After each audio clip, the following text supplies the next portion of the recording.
itself as a preeminent institution for management studies. It is a place where knowledge is worshipped and future corporate leaders are born. Over the decades, it has carved a unique identity for itself in imparting value-based management education and creating corporate-ready professionals. Success is really about being ready for the good opportunities that come before you. It is a trust that drives you through the heights and the valleys till you find your threshold to start another journey in search of excellence and more. As there is a wonderful saying, let others lead small lives, but not you. Let others argue over small things, but not you. Let others cry over small hurts, but not you. Let others leave the future in someone else's hand, but not you.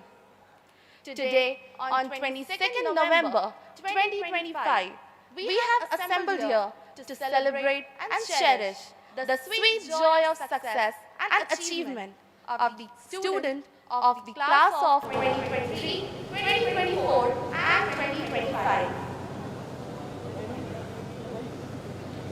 IMIS is an institution which firmly stands on the three pillars of discipline, leadership and commitment. Discipline is the bridge between goals and accomplishments. Discipline is the instrument which helps us become the architects of our own future. Leadership, which instills in us the urge to serve one and all. It is about one life influencing another. Commitment, which unlocks the doors of imagination and gives us the courage to turn our dreams into reality. Truly, it is these values which make us think beyond.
gentlemen, the guests have arrived.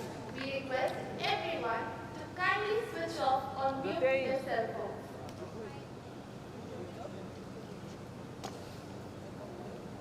I repeat, please switch off or mute your cell phones. Thank you. Convocation procession is about to begin. We request all of you to kindly stand up for the convocation procession.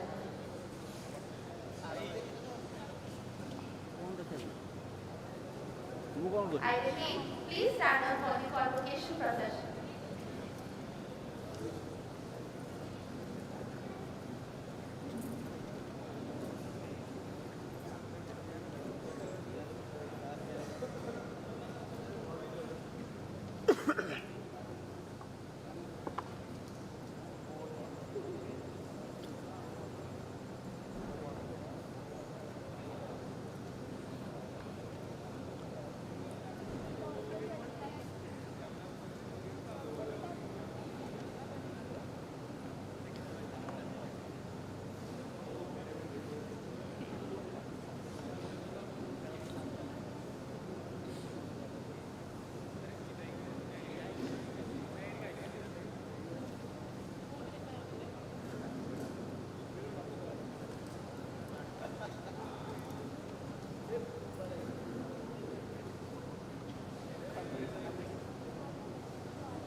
Live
ତାର ଖସିନି ତ ତାର ଖସିନି ତ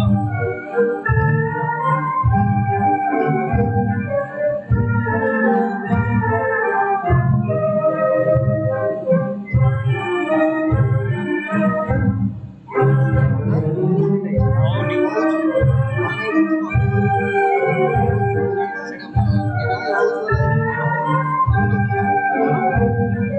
camera ଆଉ ଚାଲୁନି ବା ଦେଖୁନ steel ହେଇଯାଇଛି ପୁରା OBS ର ଓପନ୍ ହେଇକି ଚାଲୁନି OBS ର ଓପନ୍ ହେଇକି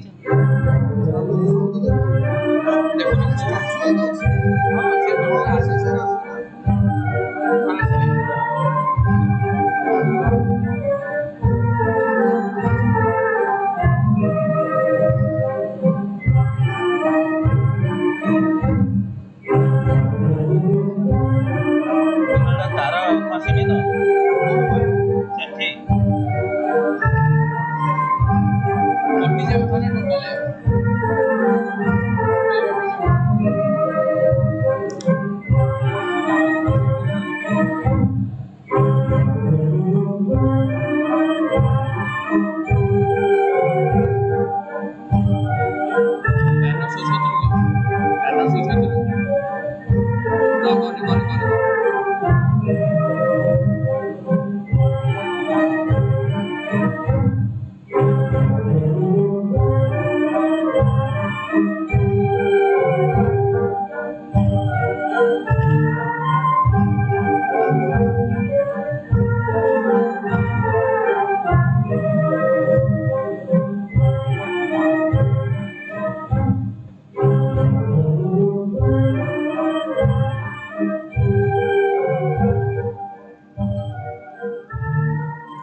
Now, I request everybody present here to kindly stand up for the national anthem.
We would like to welcome our convocation guests with bouquet.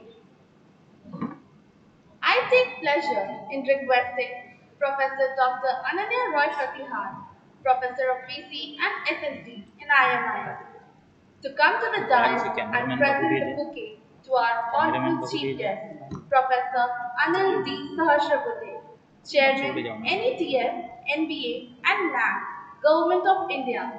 Please, ma'am.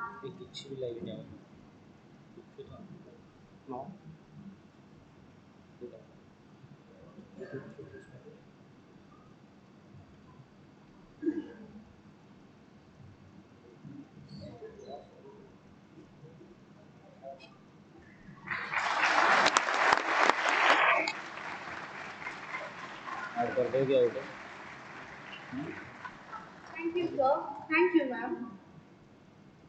I would now like to invite Professor Dr. Snigdhamai Chaudhary, Professor of OB and HR, to present the bouquet to our convocation speaker, Professor Dr. S.S. Patnaik, Vice Chancellor, Odisha State Open University and DD University, Keynote. Please, ma'am.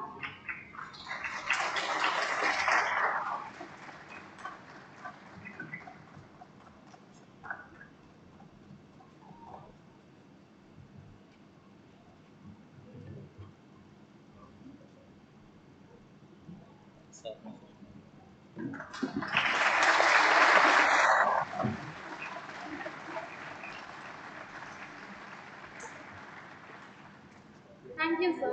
Thank you, ma'am.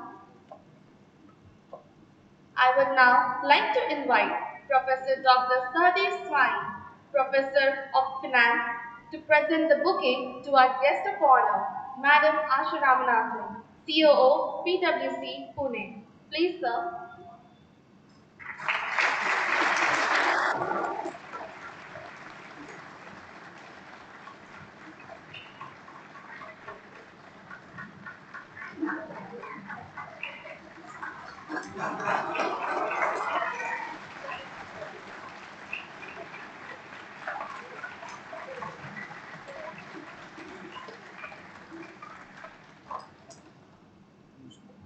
Thank you, ma'am. Thank you, sir. I would now like to invite Professor Dr. P.C. Das, Professor of Marketing and Associate Dean, to present the bouquet to our Chairman, Dr. K.K. Bioria. Please, sir.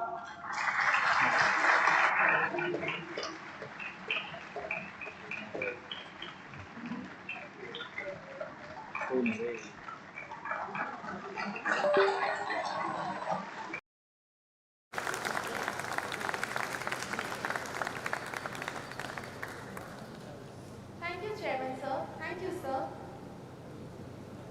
We welcome to the dais Professor S.K. Babu, Professor of IT and Business Analytics, to present the bouquet to our Director, Dr. Usha Kamila.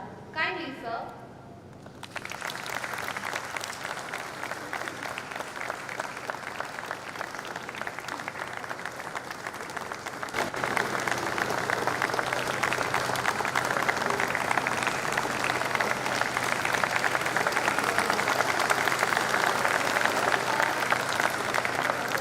Thank you, ma'am. Thank you, sir. May I have the opportunity to request Professor Dr. Anil Kumar Mishra, Professor of Decision Science in IMIS, to present the bouquet to our Dean CAD, Professor Dr. Siridev. Please, sir.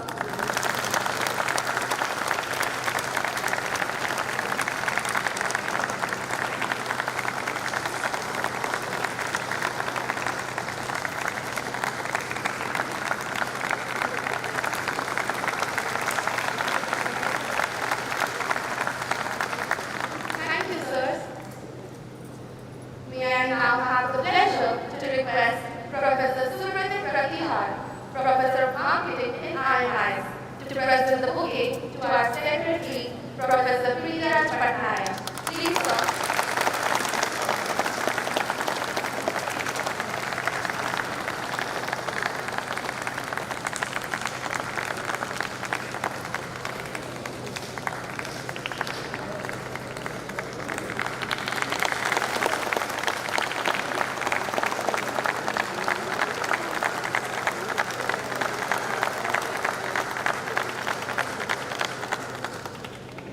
Thank you, sirs.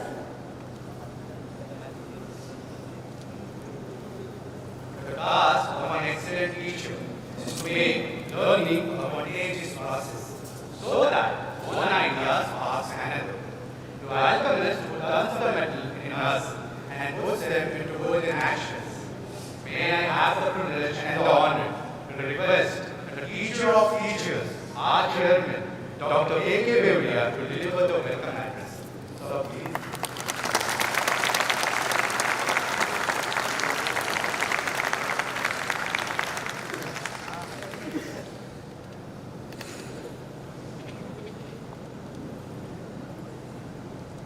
Good morning. How are you guys? Leaders, all good? very much.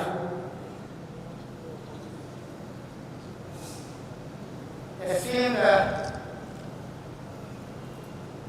chief guest of today's convocation, which is 29th Convocation,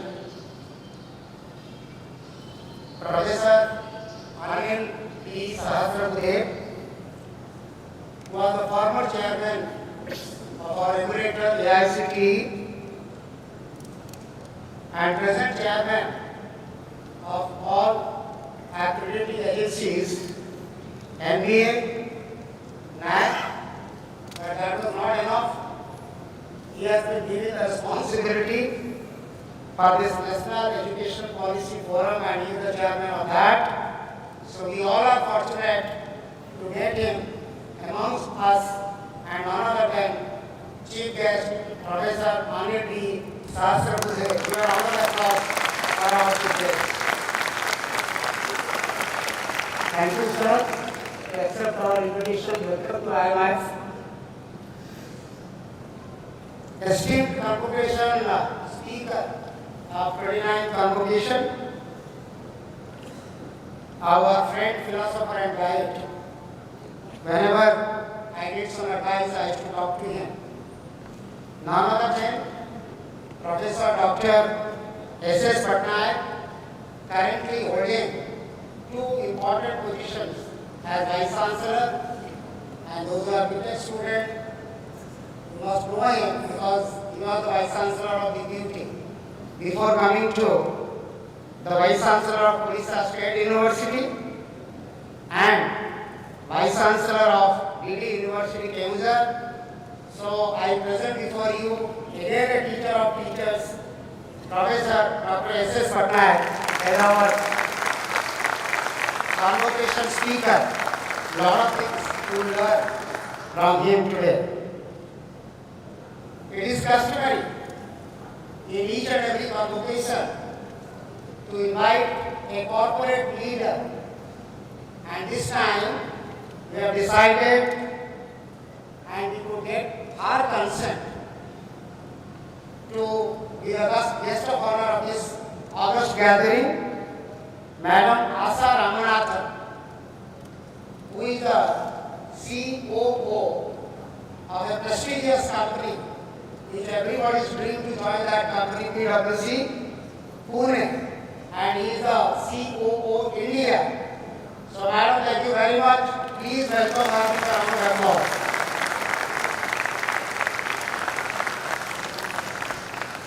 My dear awardees, today is the date of no religion, no caste, no creed, no politics, nothing. Today is the day of you all awardees. So huge round of applause for my corporate leaders sitting in front of me. Thank you very much for joining IMIS and to receive your conferred degrees. Director and Member Secretary, Board of Management, IMIS, Dr. Usha Kamila, Dean, Professor Dr. Suryadev, Secretary, Governing Council, Professor Prithviraj Patnaik, who teaches marketing and all. Before I start, I would like to quote and unquote. Wealth is the product of man's capacity to think. And God, in this fast-paced, digitized world where you people are working, allow your mind to think from new perspectives, take innovative approaches, and rise above the challenges. You will stumble, you will fall, but you will rise one more time to succeed. Create your own corporate world and your own masterpiece. Honorable members of the Governing Council, Board of Management, PGDM, Advisory Council, Academic Council, faculty council, alumni, executive, staff, awardees of class of 2023, 24, 25, distinguished guests, friends from media, my dear students and ladies and gentlemen. I deem it my honor and privilege to welcome all of you to this 29th Annual Convocation of Institute of Management and Information Science, Bhubaneswar. I am deeply obliged to our chief guest, sir, of this event, Professor Anil D. Sahasrabudhe, sir, the Doyen of Indian Higher Education, and the Convocation Speaker, Professor Dr. S.S. Patnaik, an accomplished academician and administrator, and Madam Asa Ramanathan, Chief Operating Officer, PwC India, for accepting our invitation to grace this ceremonial protocol-based event. On behalf of IMIS family, I thank them and extend a warm welcome to sirs and madams for their gracious presence here. IMIS Bhubaneswar started in the year 1995 with a vision to create industry-ready management professionals for the corporate world. It is one of the oldest B schools in Eastern India. There is a legacy of 30 years of expertise in provision of quality, value-based education based on our three core values, which you know: discipline, leadership, and commitment. IMI is the B school that thinks ahead, excels in all pursuits, made the academics, career development, corporate social responsibility, or institute industry interface. Here at IMIS, we leave our vision. In the changing time, IMIS is uniquely able to set the right priorities and seize the right opportunities to evolve as an internationally recognized management institution beyond education. The credibility of IMIS lies in the close guidance and supervision of our professors, who are experienced mentors. They work relentlessly on grooming the student to make them corporate ready. They assess and make necessary corrections to strengthen their core competencies to match with the current industry requirements. Ladies and gentlemen, our institute industry interface ensures regular students' interaction with corporate leaders, entrepreneurs, and distinguished alumni in order to create new career avenues for our students in the emerging areas of management education. We invite them for corporate talks, value-added lectures, etc. This year too, we have conducted international seminars, national seminars, workshops, celebrity lectures, alumni talk, panel discussions, etc. We are organized successfully as a part of our contemporary practice-based management education. Friends, IMIS is known for supporting the professors to develop their teaching and research acumen. They present and publish papers in peer-reviewed journals, participate in national and international seminars, workshops, FDPs and MDPs of AICT, IMS and other prestigious management institutions. Faculty research initiatives and outcome at the national and international level in the academic year 2024-25 till date Number of papers presented 28, papers published 19, both Scopus and MEDC included, books 5, book chapters 9, seminar and FDP attended 12 and 16 in number respectively. They also publish papers jointly with students and are encouraged to undertake teaching and research assignment overseas. Ladies and gentlemen, we give priority to our Institute's Social Responsibility Initiative. Our student organized social awareness program and the Joy of Giving initiative, which is called SAHAS, that is IMIS brand name of helping people. Kids from orphanages are invited to participate in cultural events and showcase their exceptional talents. Besides this, every year we organize, and I know people are going to clap on this, we organize the Rural Marketing Mela, which has been very successful, which is called, and the brand name is UMA. There more than 50 companies every year participate to display the products and other things, and that happens in the rural peripheral areas of IMIS. Various club activities were conducted. IMIS Premier League, Garba Night, Food Festival, Photography Exhibition, which is happening today. You can see the photographs. My deep sense of gratitude to my professors, mentors, sponsors, social activists, media people, student volunteers, those who have organized this beautiful function, for making all such events so very much meaningful. Today, it's really great to communicate to all of you what we represent. Currently, we see amazing growth, opportunities amid several challenges ahead. We have very clear goals and strategies to shape and guide the direction of development of IMIS. I am confident that with renewed energy and with a vision which is genuine, authentic, and realistic, IMIS is poised for tremendous growth with the resources and expertise we have. Excited than ever before to realize that potential with a strong spirit of partnership with all our stakeholders.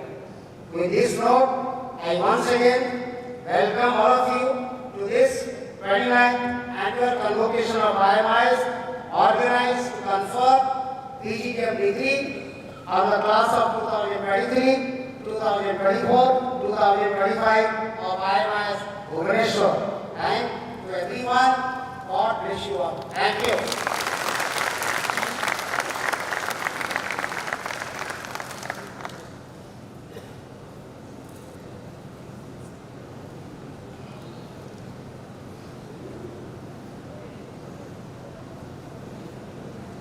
Thank you, Chairman, sir. Yet deem it an honor to request our beloved Director Madam, Dr. Usha Kamila, to please come to the lectern and introduce the guests of the dais. Please, ma'am.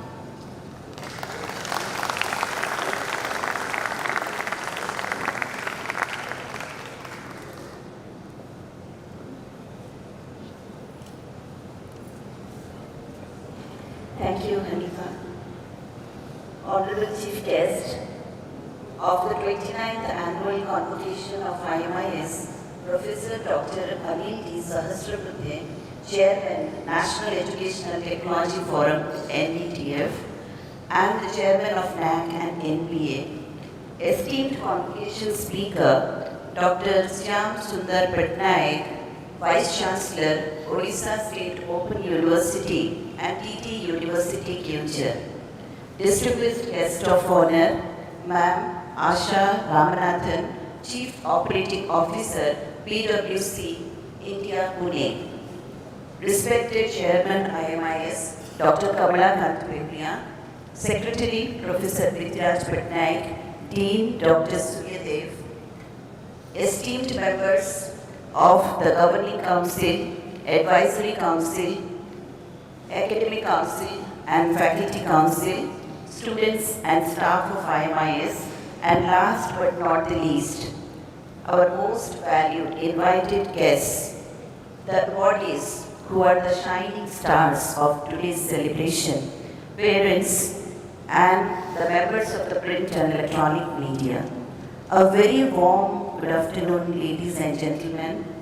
Well, first, let me just tell you, this year's convocation ceremony holds special significance because IMIS, the Institute of Management and Information Science, today stands proudly on a legacy of 30 years of expertise in provision of quality management education to management aspirants across the country. So today, as we come together to begin the 29th Annual Convocation Ceremony, for me, it's absolutely an honor to formally introduce our esteemed guests on the days whose contribution have shaped policy frameworks, industries, and academia alike. Now, to start with, I want to let you all know that as India advances into a new era of educational transformation, with the National Education Policy NEP 2020 shaping the future of Indian education, ladies and gentlemen, it's most befitting to proudly present before you Professor Dr. Anil D. Sahasrabudhe, one of India's foremost education leaders, a champion of innovative educational frameworks and teaching excellence of NEP 2020. Professor Anil D. Sahasrabudhe, former chairman of AICT, is the present chairman of the National Educational Technology Forum NETF, chairman of the Executive Committee of the National Assessment and Accreditation Council NAC, and the chairman of the National Board of Accreditation NBA. Academically, a gold medalist engineer, Professor Sahasrabudhe holds a bachelor's degree in mechanical engineering from BVB College of Engineering, Hubli, Karnataka University, and thereafter a master's degree and doctorate from the prestigious Indian Institute of Science, Bangalore.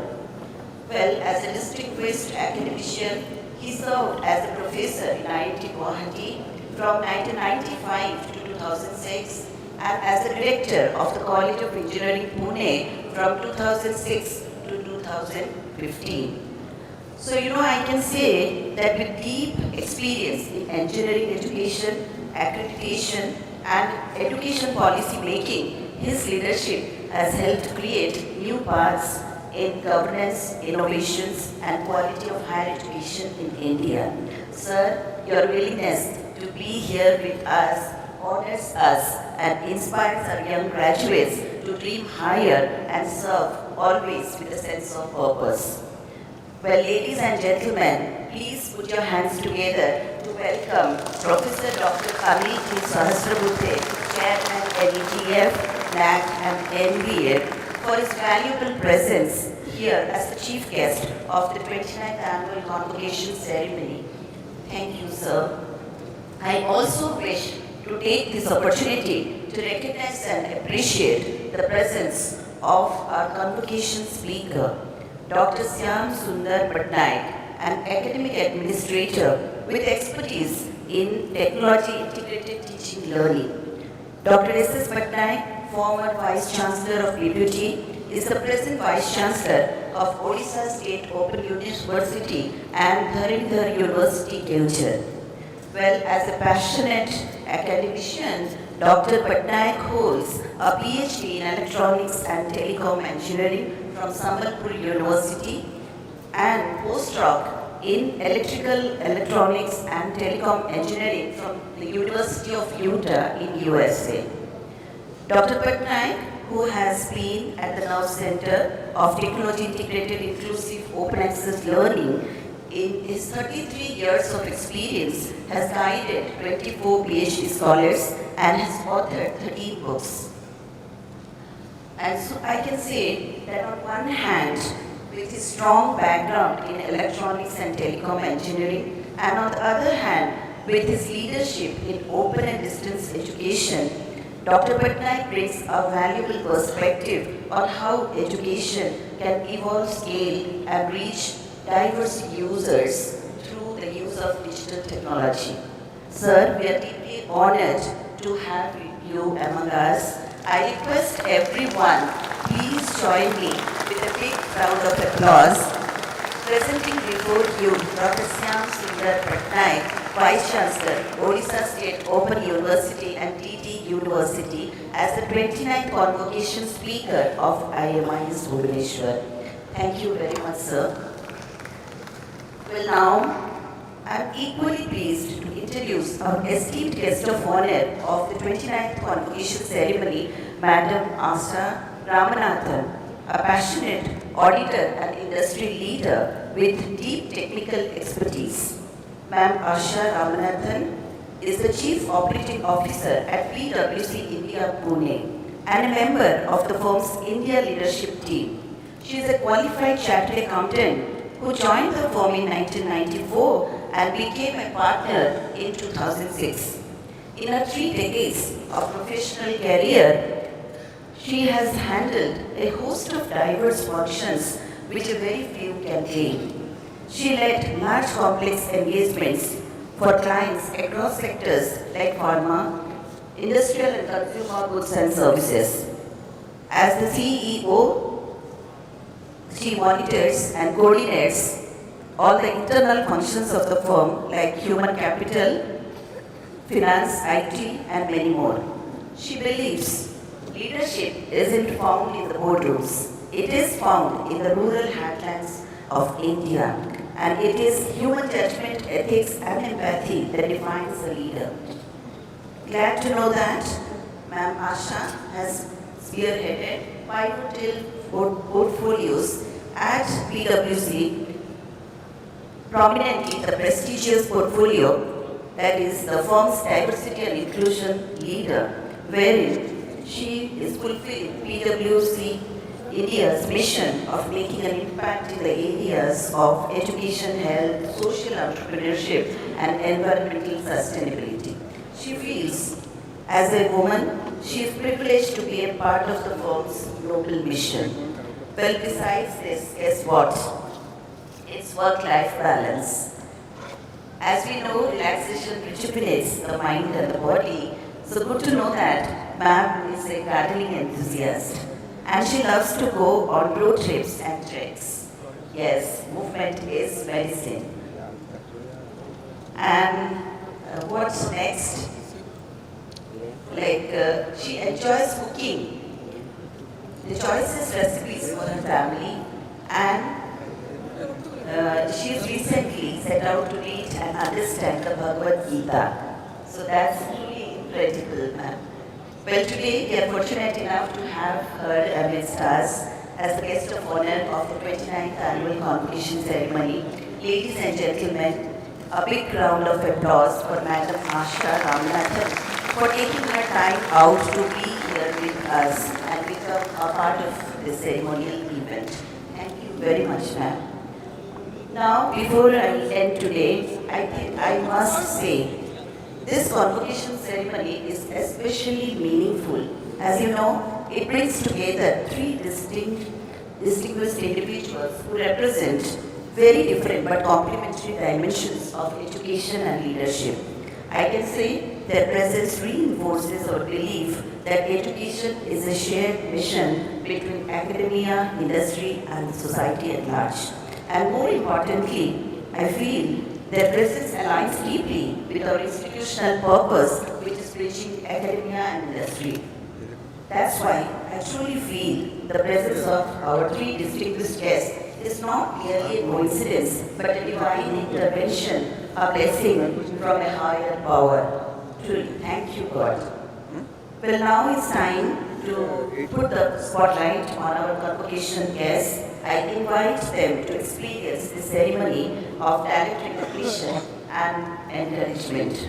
I am confident that the success stories of our guest speakers will inspire everyone here with renewed energy, confidence, and purpose. So, there is a lot of excitement waiting for all of you here. So stay motivated and energized to take on the day. Thanks to everyone for joining us for the 29th Annual Convocation Ceremony of IMIS Bhubaneswar. Have a great memorable day today. Thank you.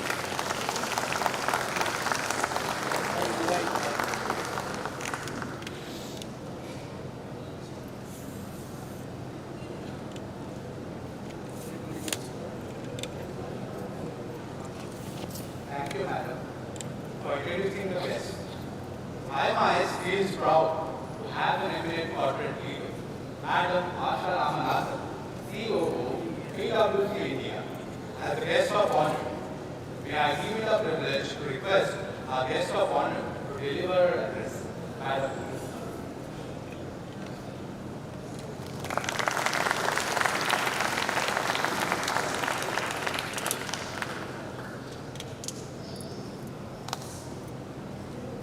Very good morning to all of you, respected faculty members, parents, and most importantly, the graduating class 2024 and 25. Indeed, it's actually my honor to be present here to share with you today which will probably be etched in your memories for very many years to come. Given the fact that I graduated a good 3 decades back, I can still walk through that memory lane and I feel the same excitement and the sense of belongingness and purpose in this gathering that I'm participating in. So thank you for having me over for this.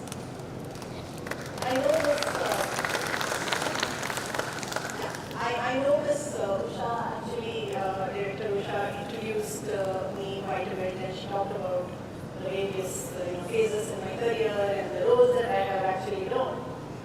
But what it didn't tell is how I have evolved as a person, as a human being, and how my whole view of the world has evolved over the various years, knowing the various roles and wearing the various hats. Very interestingly, if you I kind of go back in time, I go back to the days when I was training as a chartered accountant. And it was very simple. For those of you who are from a finance background, I'm sure you will relate to this. We were told that the balance sheet has to be trusted. For every debit, there is a corresponding credit. Everything has to reconcile. The trial has to balance out. So in a sense, it was a very orderly life, very predictable. You knew what was coming, so very assuring, reassuring actually. But in reality, whether it is life, whether it is career, whether it is leadership, I mean, I'm sure all of you again understand, it isn't as simple as what it sounds. There is anarchy. There are things totally out of control. In fact, entries go missing. Again, accounting terminology. Nothing probably balances.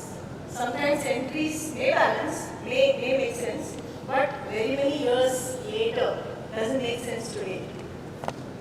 So much of our very meaningful parts of our journey, I think we live in the margins.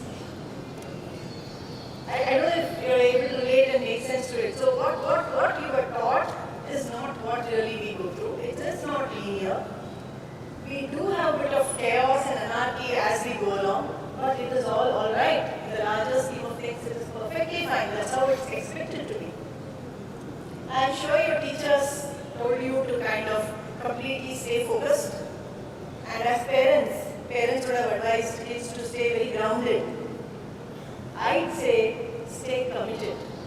What is really important is your commitment to your work, the here and now. This is your journey that you're beginning. Own it up. It's your life, your careers, and what you make out of it.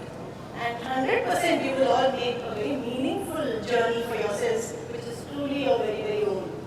So no matter what your parents or your teachers or any of us kind of give you as words of wisdom, what you make out is what is going to be cherished and enjoyed and truly your own. Having said that, since I have been requested to part with a few words of wisdom, if it does resonate with you, I'll actually pass on 3 lessons that held me in very good stead. So if it does resonate and it does apply to you, by all means, I think it's useful to hear it out. Lesson number 1, just focus on your work, not on the scoreboard, not on outcomes. Again, this is my very own personal experience. I was a high flyer in school, college, gold medalist, university ranker. So I set out with a big gung-ho saying, hey, I'm here to kill the world. I'm going to conquer everything. I'm the best. So as soon as I finished CA and joined PwC, I was like chasing targets. What are those milestones? When will I make it to the next level? What are my ratings like? What are my increments like? How am I going to progress in life? And it all incidentally kept coming the way I planned. Very, very predictable. Sometimes, in fact, even beating my own expectations. Till at one point in time, it wasn't so predictable anymore. There was a phase when I wasn't chosen for the best project. My name was not there in that list. One of my peers, actually, in fact a friend of mine, she made it to a level movement ahead of me. And around the same time, there was a bit of a health scare with respect to someone who was very close in the family. That is the point in time I actually stopped on my tracks and thought again, hey, what's really happening? Have these outcomes really built me? The answer was no. Do these numbers define me? Again, I came to the answer saying it is no. Everything is a number. A rating, I don't know if you can understand what I'm talking about. Ratings are very, very important in the corporate world, right? Your performance ratings. A rating is a number. It takes time to come to that conclusion that a rating is just a number. An increment is just a number. Age is just a number. Weight is just a number.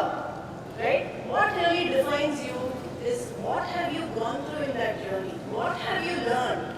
How many friends have you made? What are those memories? Because all those efforts will never go waste. It becomes a part of you.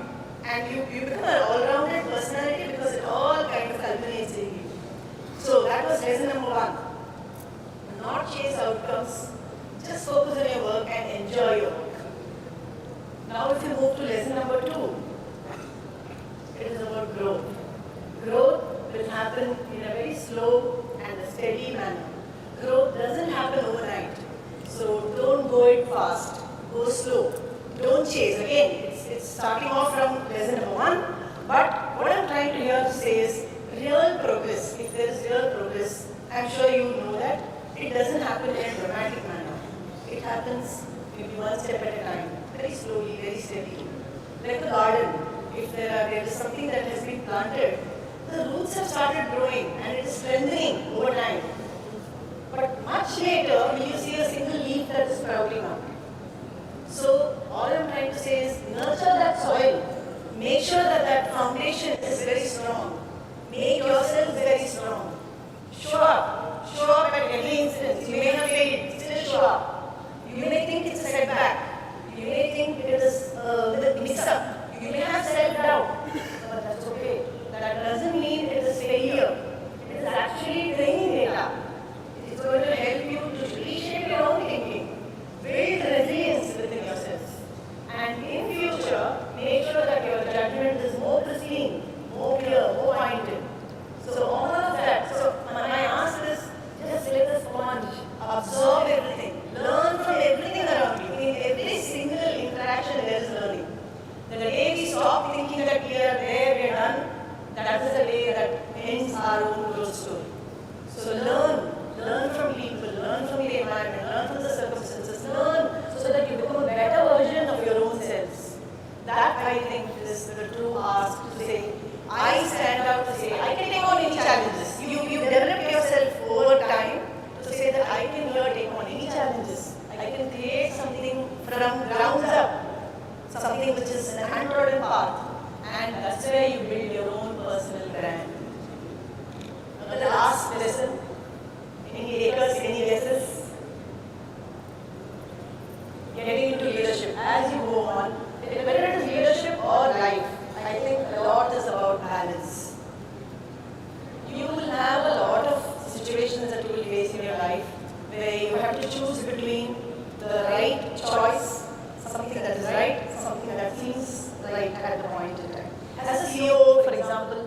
constantly have to face this dilemma because there are growth aspirations of my business leaders and there are governance asks from my various stakeholders. It is a constant balance between the two.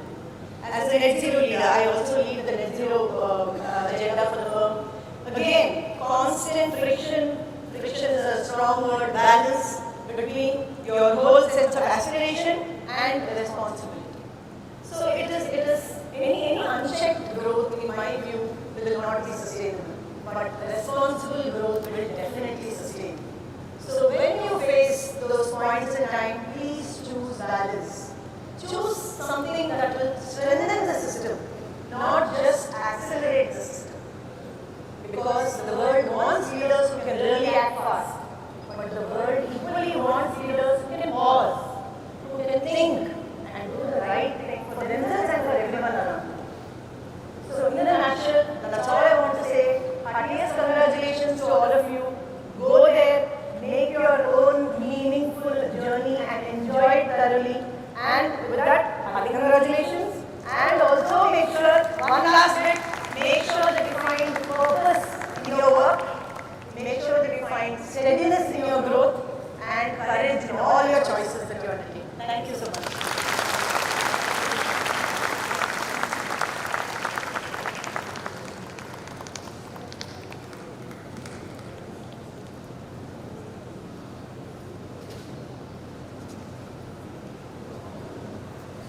Thank you, ma'am, for your gracious and insightful lessons.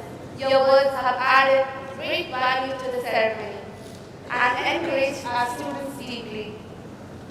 We feel proud to have an eminent educationist, Professor Dr. S.S. Patnaik, ex-Vice Chancellor of PPUT and present Vice Chancellor of two prestigious universities of Odisha, as the 29th Convocation speaker. May I deem it a privilege to request our Convocation speaker to deliver his address. Please, sir.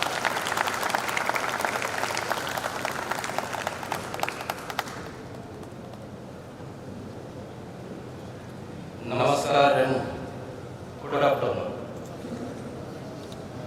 Great to see people in this home. Congratulations and all the best wishes for your future journey. It is a marvelous day, like Madam was talking. Everybody remembers this day, including me. I go back to my students' days, remembering the day when this type of things we started receiving. Like when already some of you might have entered this sea of opportunities, some you will be entering, but it is a big transition of life. So far, if I remember and correlate your journey with the journey of a coconut, so far you were the coconut in a hand. A hand was holding the coconut all throughout. In home, your parents. In your classroom, it is your friend. And in your institution, it is your faculty members, including the management. But now, all of a sudden, all these people, they realized you have grown up enough and they are unable to hold you anymore. So they have dropped you in a sea. So you have to travel in that sea, whether you have to decide whether to face the tsunami of that sea or run away from that sea and corner yourself in a small island. So obviously, there are 5 questions you should ask yourself. And these 5 questions, once was asked to a Nobel laureate, how did you get here Nobel laureate? He told I had 5 servants whom I exploited and they gave me the award which I deserve today. You are also supposed to have those 5 servants with you. One is that what to do. Absolutely no confusion with that servant.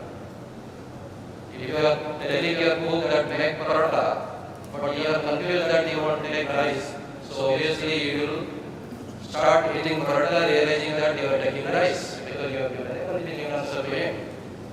So therefore, there should not be any confusion in your mind that what to do.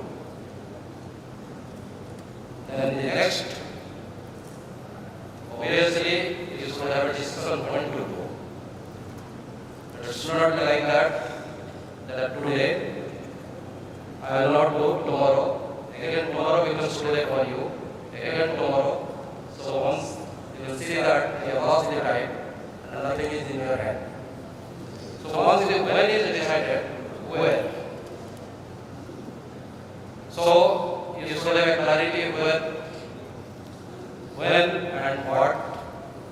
Then obviously the big $1 million question, why? That is what exactly is relating to Madam's tips to you, that should I do this or what I will be getting out of this. So that why question is more confusing, more confronting, and you have to really do a lot of data analytics on that. So if you can really convert that quickly, then you see that you have reached the point of decision where you can take a decision for yourself, and it is worth jumping into the sea rather than confining in a hand, and that will be followed by how should I do. So I always say to my students, you must have a WH approach in your career, so that the WH will take you to that height you see. See the highest, aim at the highest, have a clear cut WH, you will get the highest. Because all the power is within you, you can do anything and you can do everything. Who told this? Okay? Who told this? If you read Swami Vivekananda's The Message to the Youth, these are the two things which I just expressed in front of you. One of the things in sync with what Madam told, that don't lose your identity. Take all information from every place, that's why 106 gurus in our Shastra it is there. That you have to learn from everybody. That's the culture which you have to develop. Especially in this competitive world, you have to be a very good listener. It is said about our Honorable Prime Minister that he listens more than he talks. And you have seen him talking. Can you talk better than him? I don't think. At least I cannot. But it is said about him that he is a very good listener. That means you can imagine that to what extent he starts listening to people to get the information. So that's a character, the attitude, the attributes which you have to develop.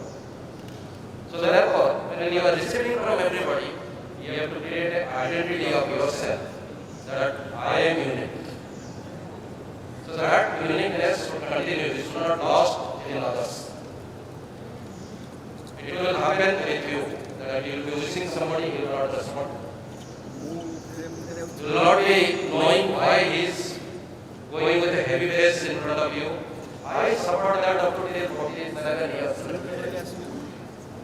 I was searching myself that I didn't do anything to this fellow. Why is he behaving like this? Like I am telling something, he is ignoring, I am wishing him, he is not responding. Up to age of 47, I suffered that. Then one fine night, I realized, oh, I don't have a control over this man. I am not a messiah, I cannot control him. I am having a control over myself. Am I correct? So I always start questioning myself. If I am correct, I don't bother about who is correct or not. Then that day you realize that you have a strength inside. And once you realize that strength, that you have a strength inside, you can connect to God, because once you start believing in yourself, you start believing God. Therefore, as quickly as you realize, don't wait for 47 years like me. It is a very disturbing phase, like you are searching for the truth, that what is wrong with me? Don't search for the wrong within you if you are not wrong. that will lead to your distraction. Madam was talking about your continuous efforts, but it requires concentration also. Lot of concentration is required. So in this metaverse world, because your workspace is going to be metaverse, already you are experiencing that. And unfortunately or fortunately, you are in that transition phase of metaverse workspace. So when you are entering a new workspace about which you have not been told so much in your learning environment, because your learning environment was not a meta environment, so obviously it is a transition very hard to really cope up. And there you see that you have to jump one step ahead of GPT, Llama, Gemini, because if you are not jumping, then you are not going to be in this corporate world. So that means in single word, you have to be beyond ChatGPT, you have to be beyond Llama, you have to be beyond Anthropic, you have to be beyond all sort of LLM which they are going to talk. So this is a opportunity for you. I know, along with the academics in state of Odisha, we teach a lot of determination. You have ignorant family culture. That is a big strength that we can prove ourselves that we are not that group who will lose the identity in this LLM world.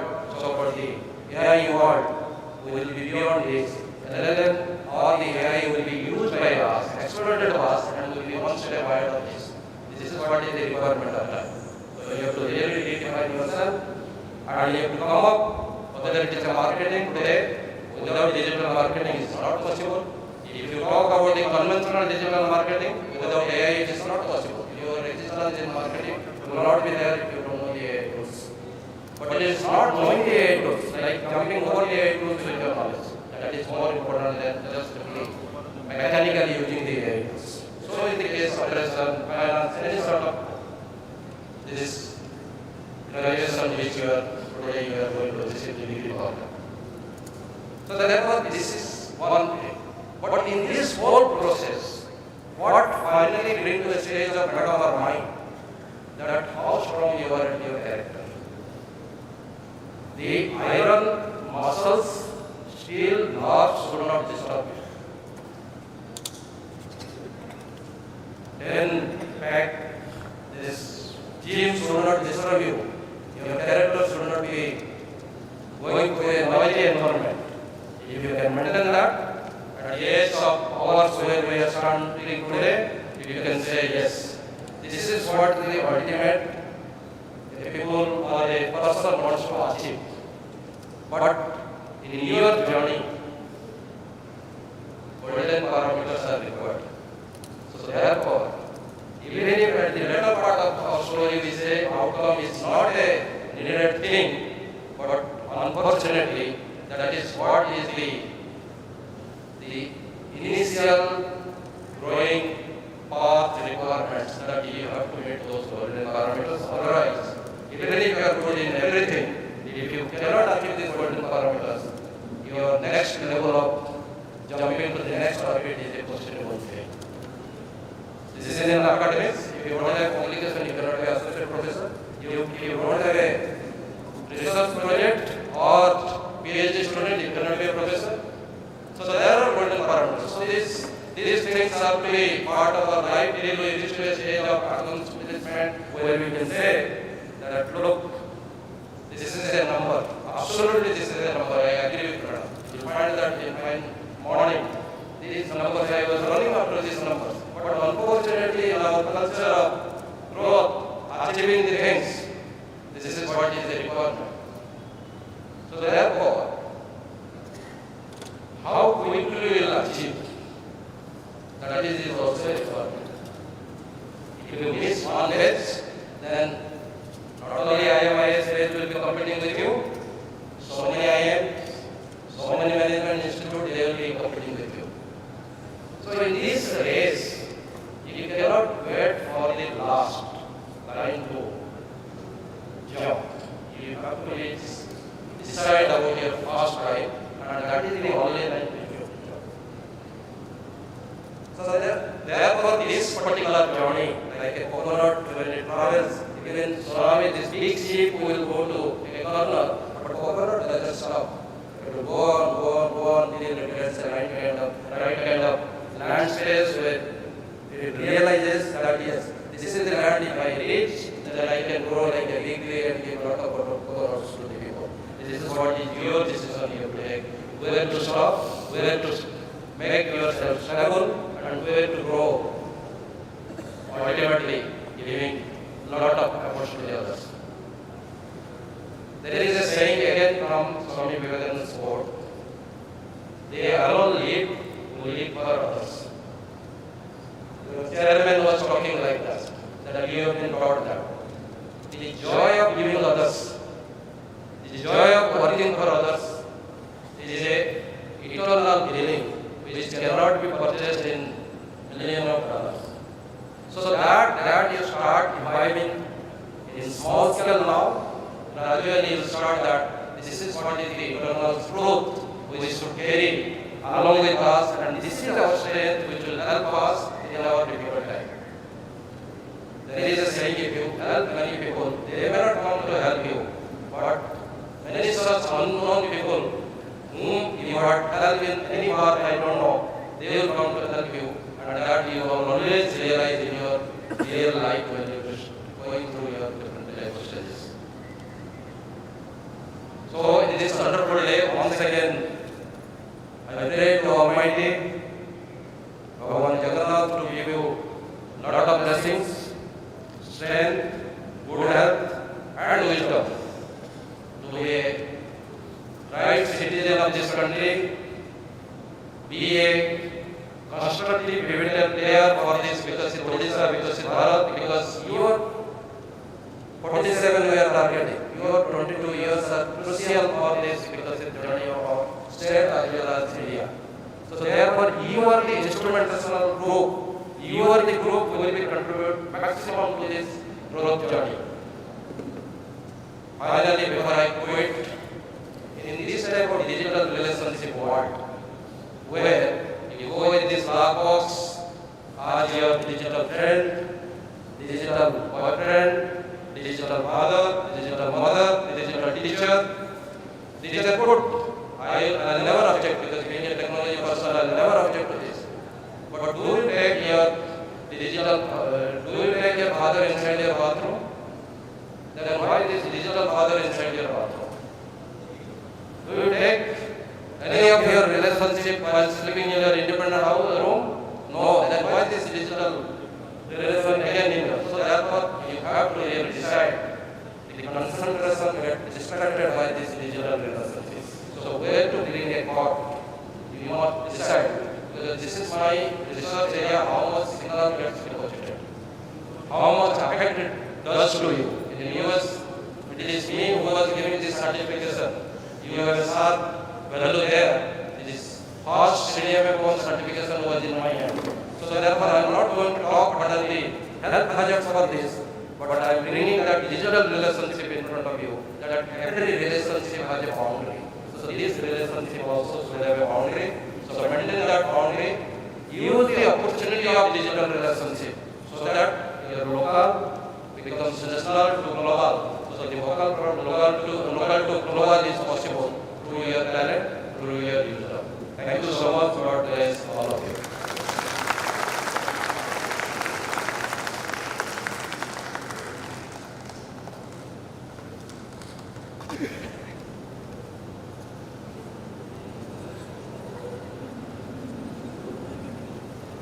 Sir, your thoughtful words have been truly uplifting. We all will carry your message with us as we step into the professional world. Thank you, sir. Ladies and gentlemen, the priceless moment has come, as it is indeed a great honor for all of us to have amongst us our chief guest of 29th Convocation 2025, Professor Anil B. Sahasrabuddhe, former chairman AICTE and present chairman NETF, NPA and ACT, Ministry of Education, Government of India.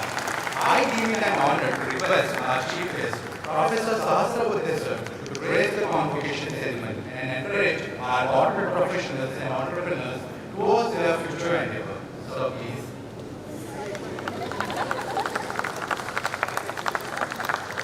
Thank you very much. Sabhi ko namaskar.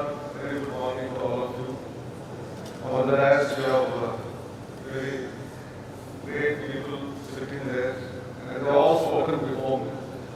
So I would like to mention Dr. S.S. Patnaik, who is not only Vice Chancellor in the past, even in the present, and in multiple places simultaneously. So very erudite academician in him. Dr. S.S. Patnaik also happens to be my good friend from a very long time. In my biodata, what was not mentioned, I would like to tell, after my PhD from Indian Institute of Science, I went all the way to Arunachal Pradesh. And we were together in that institute called as NERIST. Then we have a very erudite and corporate person, Dr. Asha Ramanathan from PwC. And some of you are going to become now corporates. So I think words of wisdom which came from her were very, very valuable. And I was very aptly listening to her. And they were really golden words. And in fact, both the director of the institution, who is Dr. Usha, and here Asha, I remembered suddenly the two great singers. Their voices were also very melodious, musical. Asha and Usha, both of them were there. Your chairman, Dr. Beolia, who is a great educationist himself, and started an institution in this part of the country for creating corporate leaders of the right kind. And that's very, very important. And I congratulate for 3 decades of service that he has rendered for creating such an institution. Then we have Dr. Suryadev, Dean, and Dr. Prithviraj Patnaik, young secretary of this organization. And probably I was looking at him, it appeared that he is of the same age that of the institution itself, maybe a little older. He must be a child when this institution was started by his father, along with Beolia.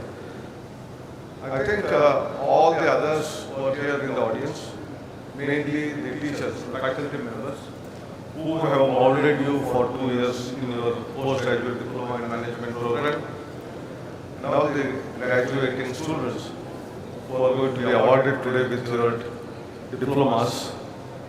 All of you are already in corporate world, and many advices were given by the previous speakers about what to do, what not to do, how to expect, what to expect, and all of that. I come to few other things which are not mentioned.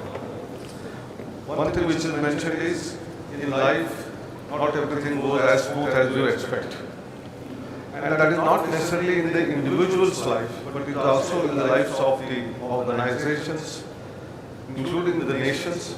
And that's why, around the same time as this institution was born, a very famous terminology in management parlance and management education came, which is called as the world is VUCA world. I hope many of you must have gone through that.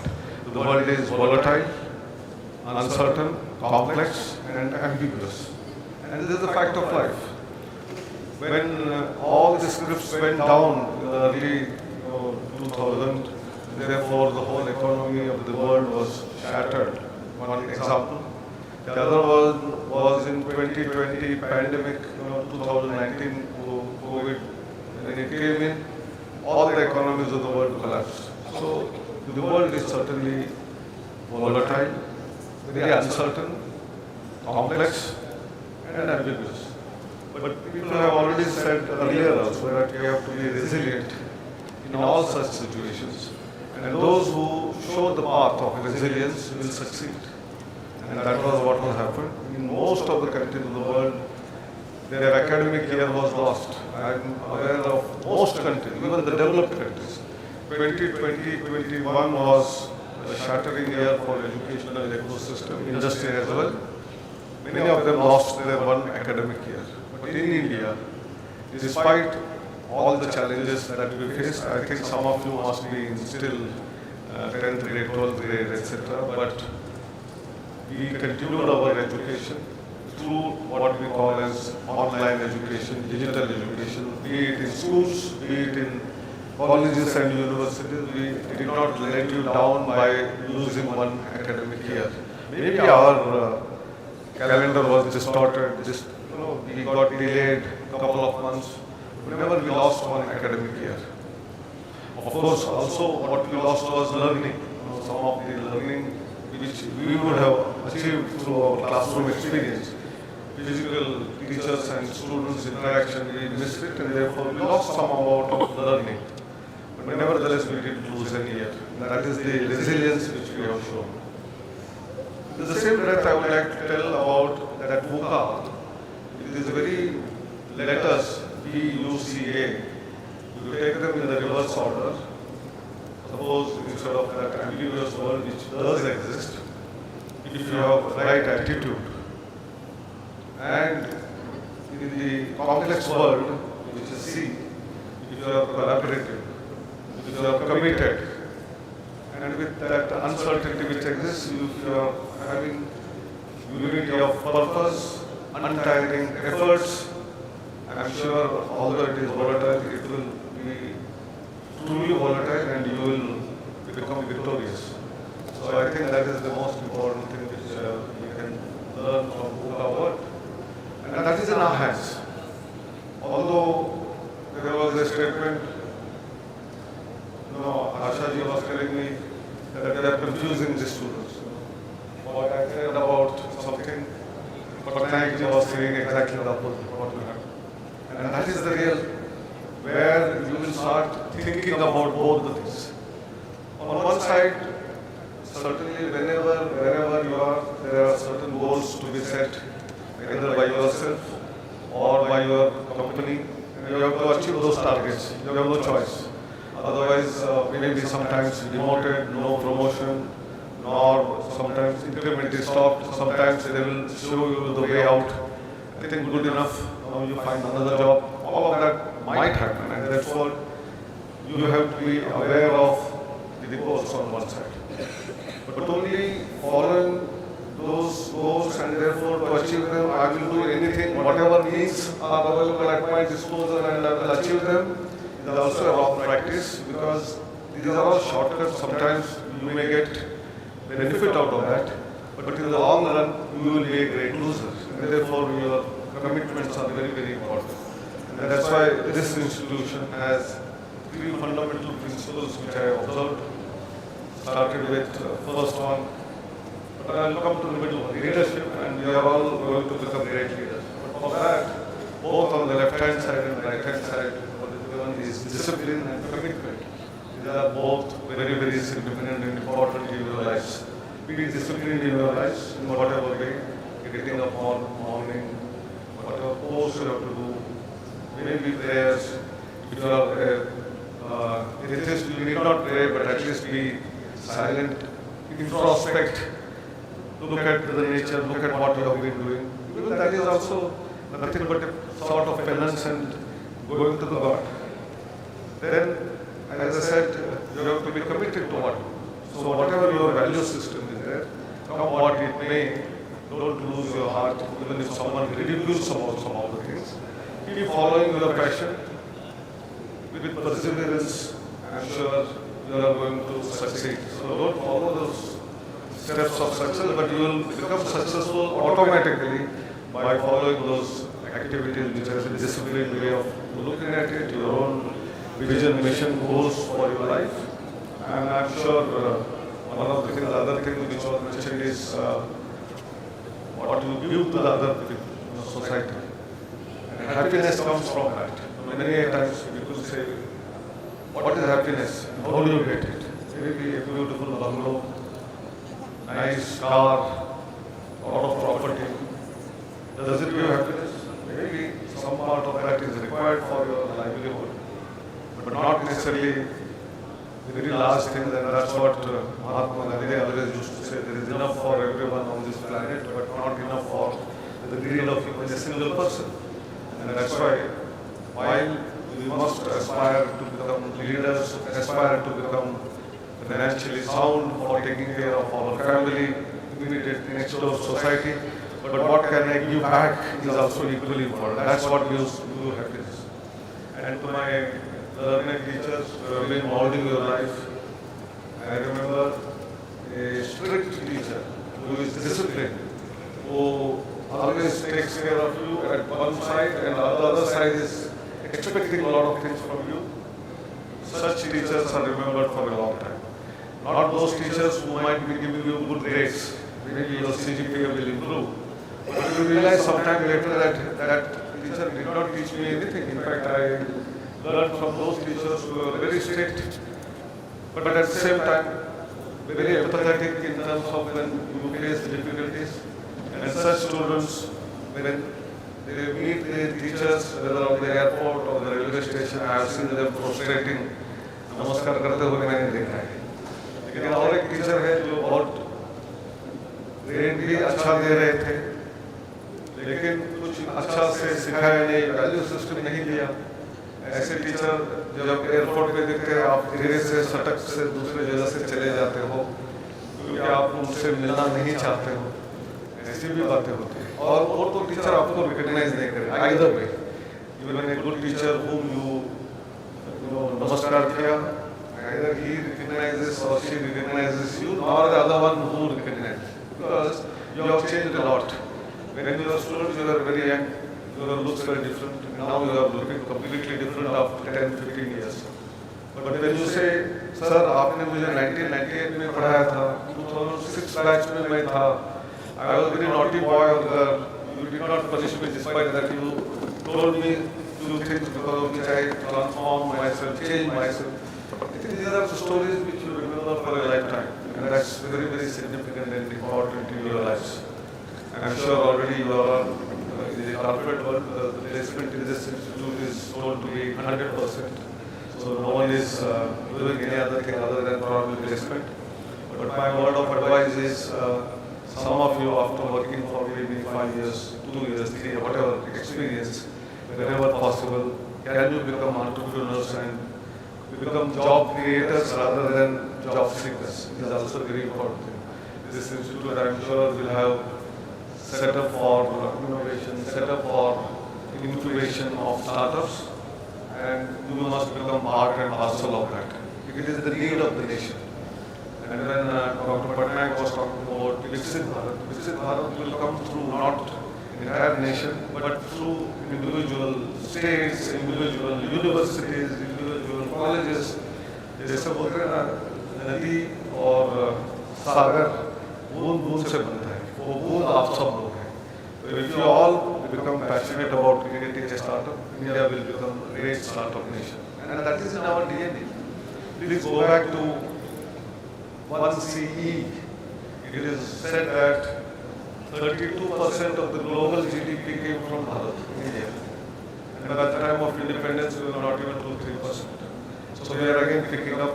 We are already the 4th largest economy in the last 10 years. In terms of number of startups, we were having 400 startups. Now we have 1,57,000 registered startups. And these startups are coming not necessarily from IITs and IIMs, but also from tier 2, tier 3 cities, colleges, and in nooks and corners from Odisha, from Nagaland, from Mizoram, from Jammu Kashmir, you name it, and there are startups emerging. They may be employing hardly 10 people, 20 people. Some of them are becoming unicorns with $1 million, what we call evaluation, employing hundreds of people. Nevertheless, हर आदमी अपना अपना छोटा development के लिए बूंद बूंद दे रहा है, इसीलिए भारत प्रोग्रेस कर रहा है. We have become 4th largest economy. In terms of innovation, we were at 81st position 10 years back. Now we stand at 38th position. So you can see in all spheres of activities of the national development, we have been growing. And therefore, on all the graduating students who are getting diploma today, you have a twin responsibility.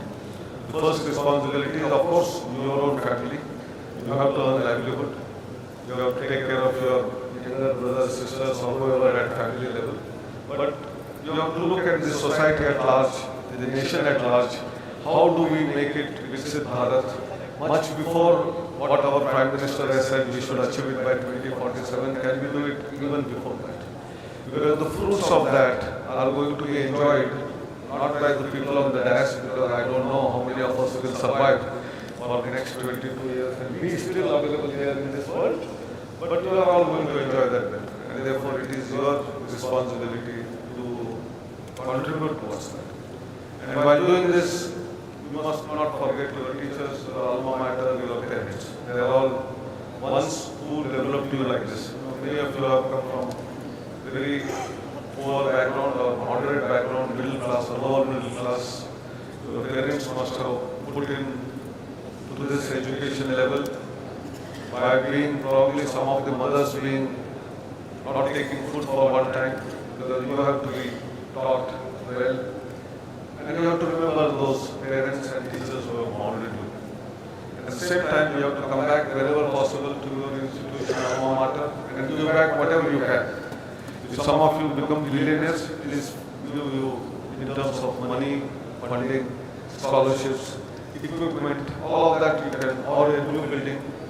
But those who are having moderate kind of an income, they still come here and take care of your younger brothers and sisters who are still studying here for your diploma programs in terms of what is happening in the industry. And take some of them to your organization for internship. Many times industry talks about students being not employable because they know a lot of theoretical knowledge, but when it comes to practice, they are found wanting. Can you give that exposure, experience to your junior students who are coming to this college by taking them for internship? These are also one of the things which you can do. You can come once in a while when you are in Bhubaneswar and give a 1 hour talk to your resident students. Even some of your teachers will learn in the process. I am telling you this because learning is a lifelong learning. The day we stop learning, that is our indirectly death. And this is there not now, from our ancient times, ancient Indian wisdom in the Taittiriya Upanishad. I think you have the system of taking the oath in this college after the graduation. It is done in all the universities. We have a standard sort of a oath which everyone takes, and this existed from ancient times in India, in the Gurukula, in the Taittiriya Upanishad. They used to say Satyam Vada Dharmam Chara and Svadhyaya Pramadaha. That means you have to be truthful, honest, you have to follow your dharma. Dharma is not religion, dharma is your professionalism. Whatever profession you are following, you have to be truthful to them. Honesty and integrity must be embedded in that. And lastly, you have to be a lifelong learner, you have to keep learning. If you stop learning, you will be nowhere.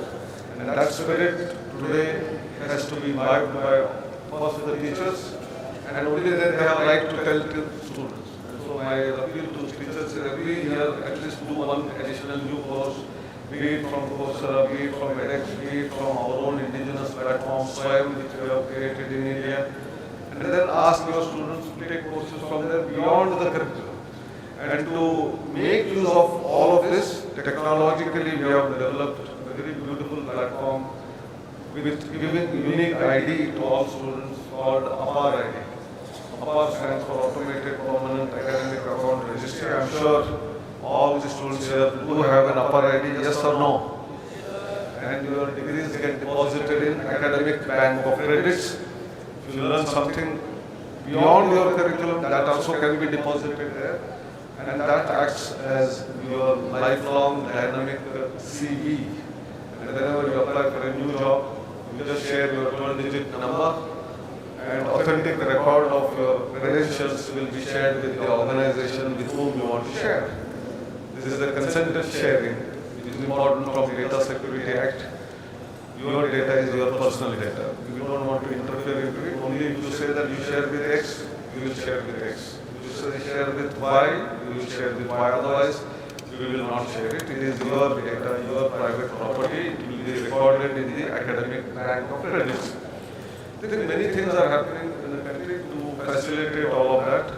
And we have been world over now known as a great, not only IT superpower, but a digital superpower in multiple ways.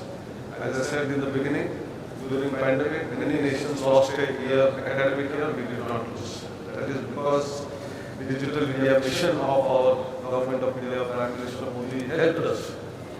Subsequently, the digital transactions started happening, and today we don't carry purse, we don't carry our credit card, we carry only our mobile. Although Patnaik ji said don't carry it in the bedroom or bathroom, but you can certainly carry in the market, and then you can pay directly even while taking coconut water or anywhere. I am also joking sometimes that tomorrow beggars will also keep a QR code and say that you pay here through the QR. That is the digital communication which we have been able to establish, digital India we have established.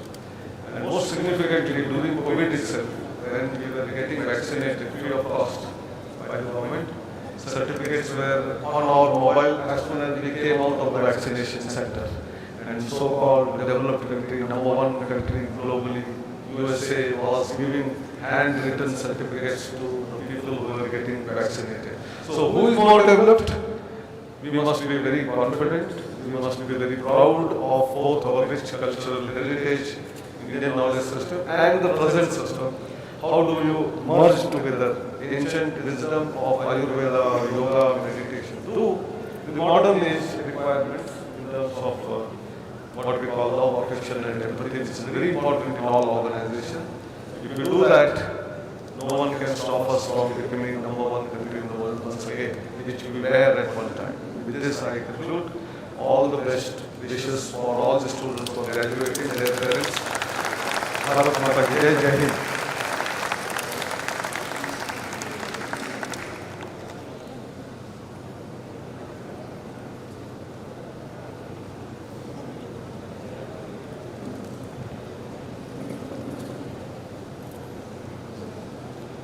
We are truly grateful for your insightful message, sir. Your words have enriched the ceremony and motivated every student here. Thank you, sir, for your blessings and encouragement. Now it's time to rejoice. We express our heartiest congratulations to all the awardees present here. The show begins now. Each diploma represents the fulfillment of serious commitment, and it is a symbol of excellence, which is created by your investment of perseverance, devotion to quality, and hard work. We are sure that the memory of this day will become a part of your indelible experience. We dedicate this day to honor our awardees, class of 2023, 2024, and 2025. Today, there are awards for the toppers, best students, and the specialization toppers of 3 consecutive batches. For the class of 2025, 2 special awards are sponsored by our well-wishers, Mr. Thomas Matthew and Mr. Rajkumar Kemka, in loving memory of their mother and father, respectively. We request our dear professor and lovable guide, the Dean of IMIS, Professor Dr. Suryadev, to take over the proceedings. Please, sir.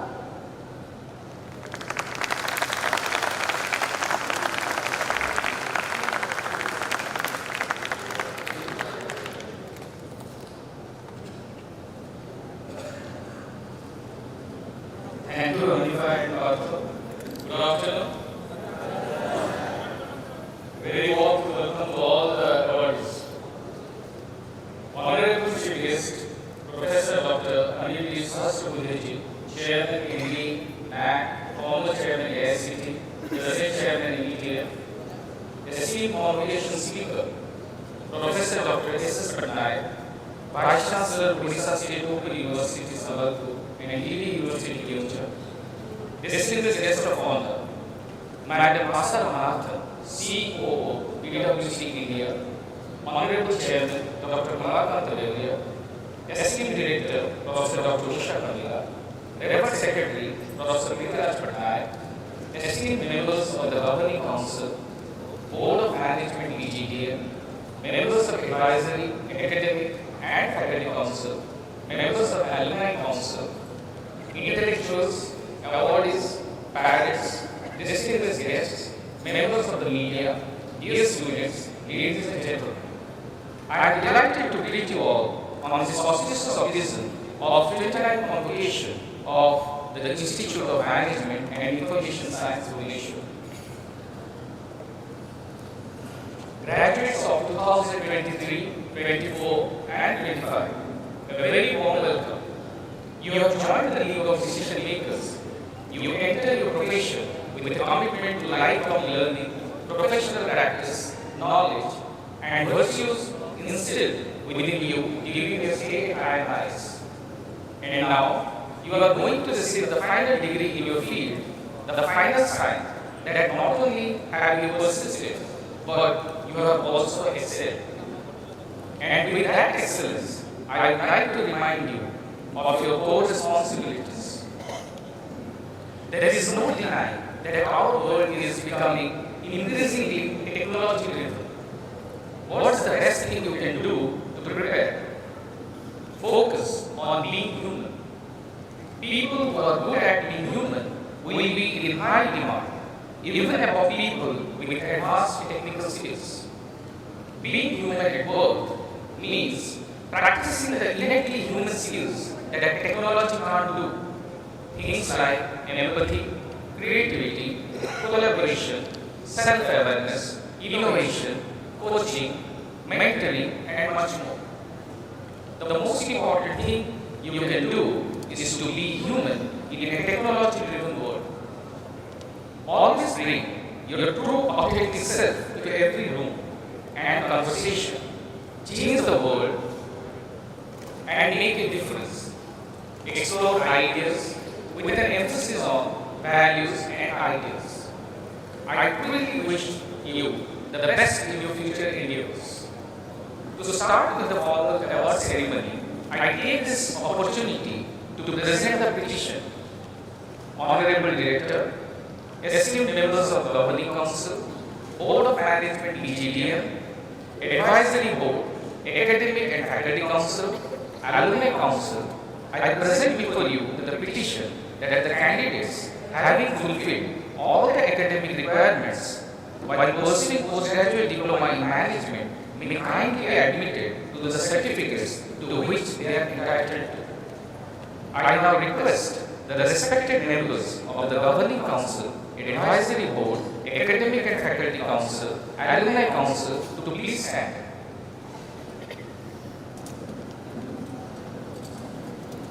I request our Director, Dr. Usha Kamila, to give consent for admission.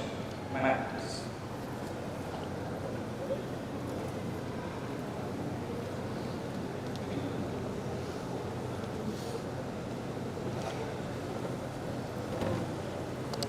By virtue of the authority vested in me by the honorable members of the Academic Council and the Faculty Council, I, on behalf of the honorable members of the Governing Council of IMIS, give consent to admit you to the certificates to which you are entitled to and to invest you with the powers, rights and privileges pertaining thereto.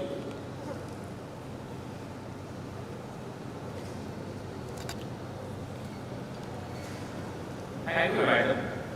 I request honorable members to kindly take the seats. Thank you all. Now I request all graduating students to stand up for the oath. All the graduates who will be receiving the degree today to take the oath by repeating the lines being uttered by me.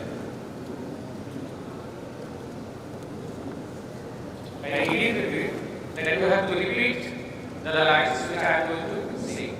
I, now an alumnus of IMIS,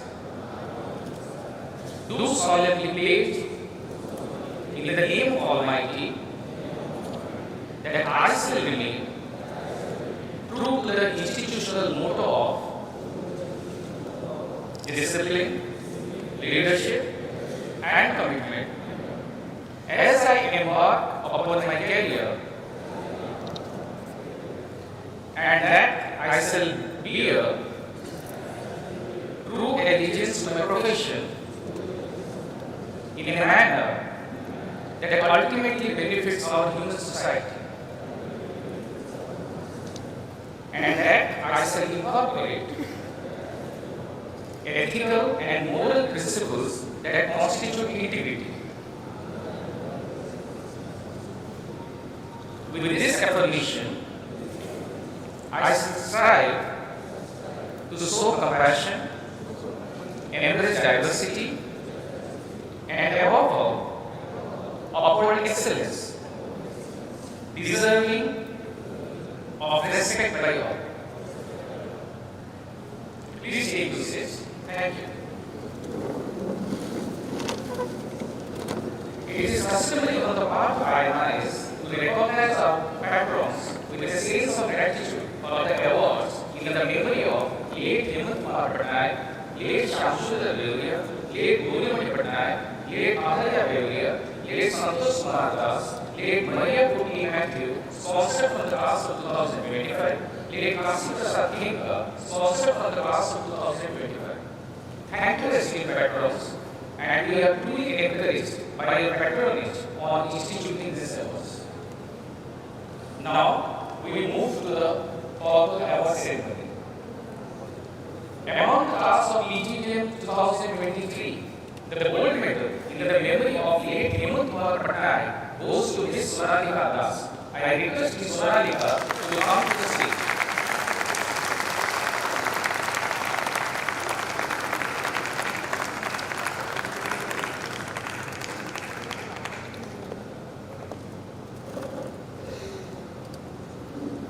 Ms. Sonalika, daughter of Mrs. Jharna Pal and Mr. Gautam Das, completed her BBA from Raurkela Institute of Management Studies, Raurkela, Odisha. With a strong desire to make a career in marketing, she joined IMIS for the postgraduate diploma in management. She excelled throughout her academic career with extremely good percentage of marks. Her diligence and commitment towards academics made her top the list of students of PGDM class of 2023. Currently, she is working as an analyst L2 in Wipro Limited. She has won Rising Star Award in 2024 from Allied Market Research. Upon the recommendation of the Academic Council of IMIS, Ms. Sonalika Das, having occupied the first position in postgraduate diploma in management, is hereby awarded with Hemant Kumar Gold Medal for the class of 2023. Now, I request Ms. Sonalika to receive the Hemant Kumar Gold Medal from the Honorable Chief Guest. Sir, please.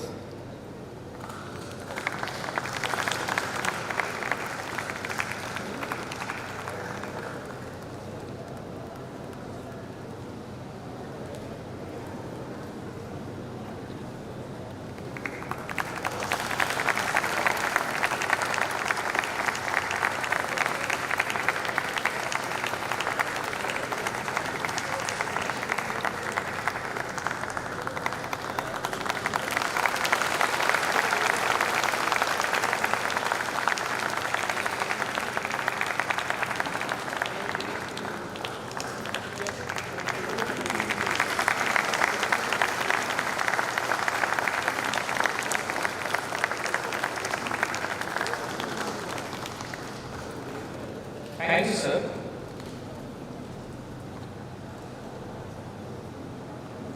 Now it's time for the Best Student Award. In the memory of late Shamsundar Beluria, the Best Student Award for the class of PGDM 2023 goes to Ms. Felicitation Patnaik. I request Ms. Felicitation to please come to the stage.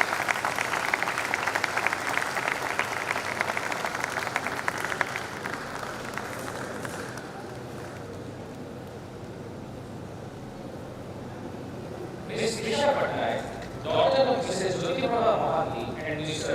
Vishwaranjan Patnaik, completed her BCom from IMIS School of Business Management. With a burning aspiration for management education, she joined IMIS for the postgraduate diploma in management and pursued her specialization in human resource management and marketing. She has been very active throughout her career, both in studies and in extracurricular activities.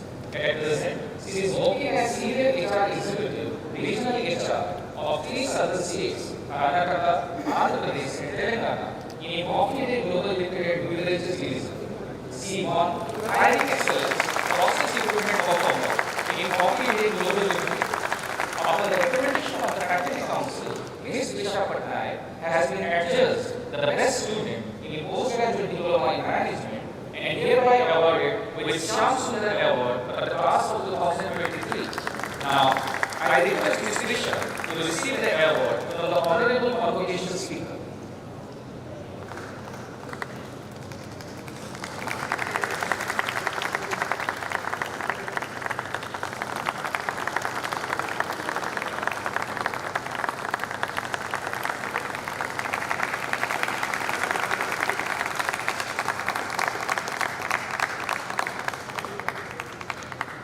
Thank you, sir.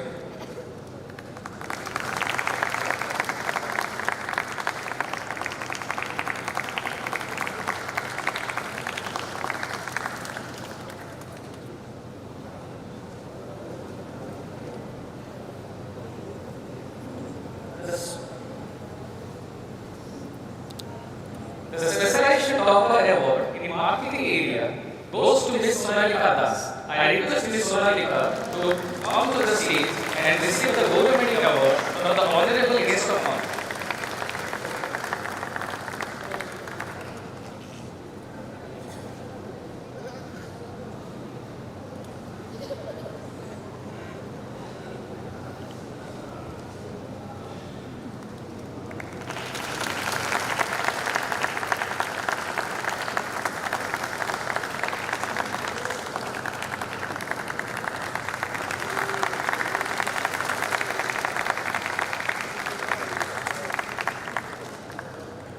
Thank you, madam.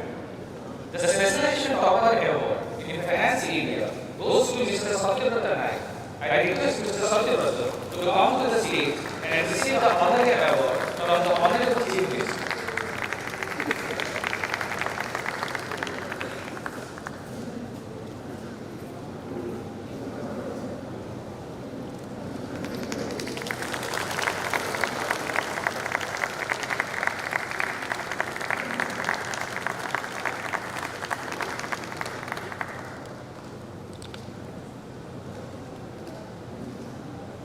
Thank you, sir. The Specialization Topper Award in HRD area goes to Ms. Felicitation Patnaik. I request Ms. Felicitation to come to the stage and receive the Santosh Kumar Award from the Honorable Convocation Speaker.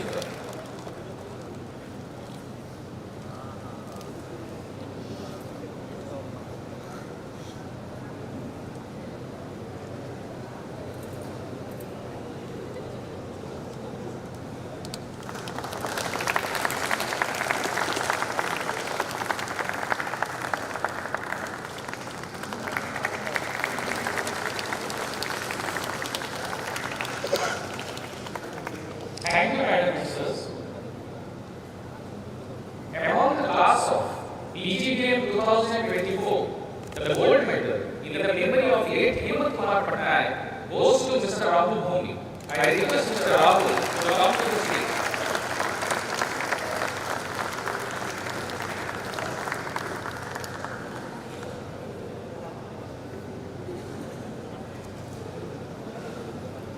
Mr. Rahul Bhumi, son of Mrs. Seema Bhumi and late Mr. Soman Bhumi, completed a BCom from PM Autonomous College, Kolkata. With high aspirations in career in finance and business analytics, he joined IMIS for the postgraduate diploma in management. He was very committed and sincere towards his studies. He is very disciplined, dedicated, and determined. Currently, he is working as an analyst in Global Data Research Center at Hyderabad. Upon the recommendation of the Academic Council of IMIS, Rahul Bhumi, having occupied the first position in postgraduate diploma in management, is hereby awarded with Hemant Kumar Gold Medal for the class of 2024. Now, I request Mr. Rahul Bhumi to receive the Hemant Kumar Gold Medal from the Honorable Chief Guest.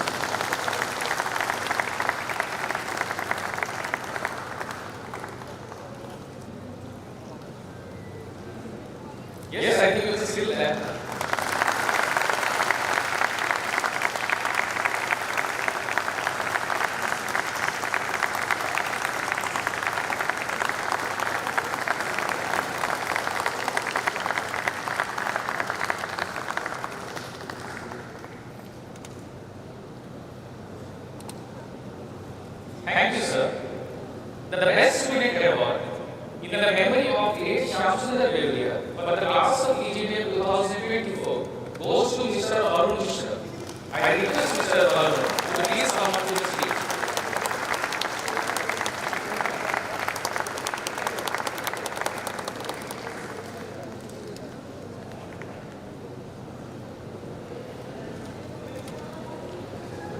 Mr. Arun Mishra, son of Mrs. Sushma Mishra and Mr. Pramod Kumar Mishra, completed his BCom from Nagar Autonomous College. With an eager desire for management education, he joined IMIS and pursued his specialization in marketing. He has been an active participant in extracurricular activities throughout his career with a remarkable focus on studies. He is exceptionally talented, cool, and composed. At present, he is working as a sales officer in Nestle India. In Nestle, he was recognized as the fastest growing sales officer of Nestle in the culinary category in the Eastern branch and achieved 219% of the MDC volume plan in the 5 quarters, securing the second highest performance in the entire Nestle Eastern branch. Upon the recommendation of the Faculty Council, Mr. Arun Mishra has been adjudged the best student in postgraduate diploma in management and hereby awarded with Shamsundar Award for the class of 2024. Now, I request Mr. Arun to receive the award from the guest of honor.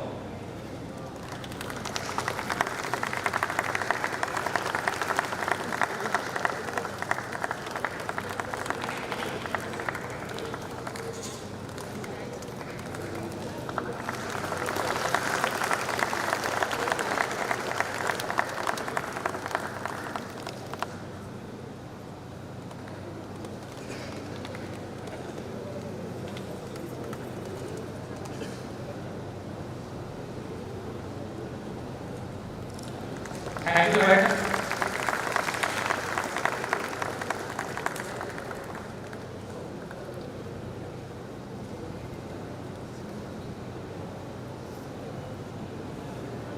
I would request Arun to stay back to receive his Marketing Specialization Topper Award, which is the Government Award from the Convocation Speaker.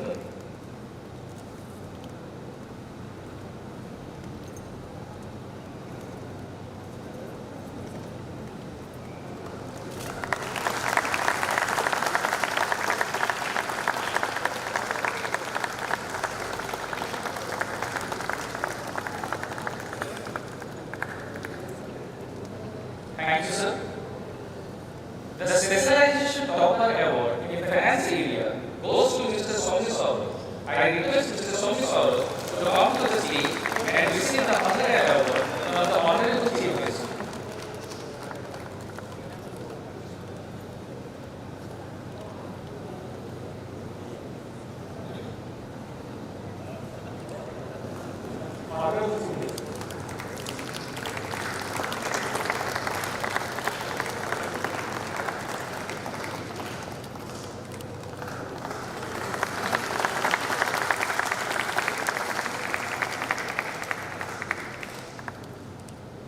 Thank you, sir. The Specialization Topper Award in HRDM area goes to Mr. Satyajit Purohit. I request Mr. Satyajit Purohit to come to the stage and receive the Santosh Kumar Award from the Honorable Guest of Honor.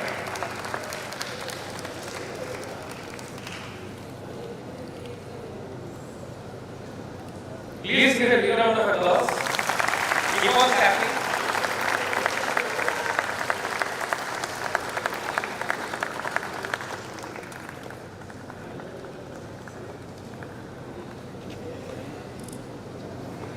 Thank you, madam.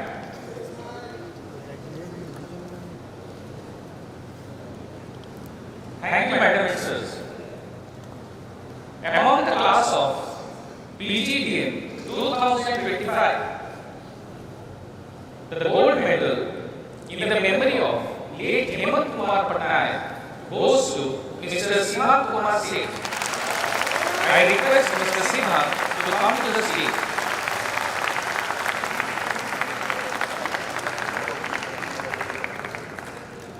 Mr. Simhat Kumar Seth, son of Mrs. Sodamini Seth and Mr. Pratap Kumar Seth, completed his MA Economics from Utkal University.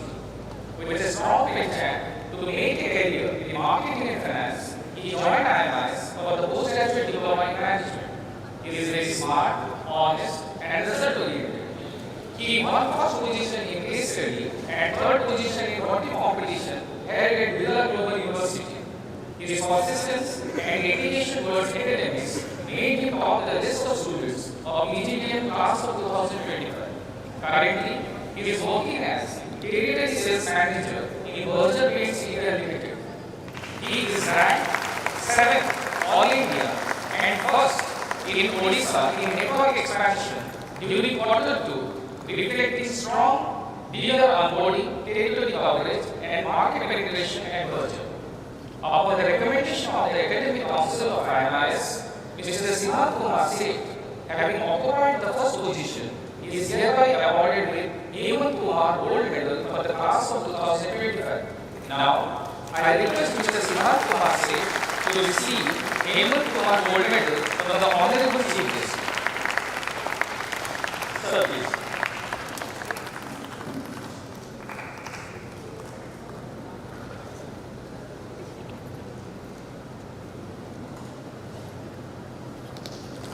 Please give one applause.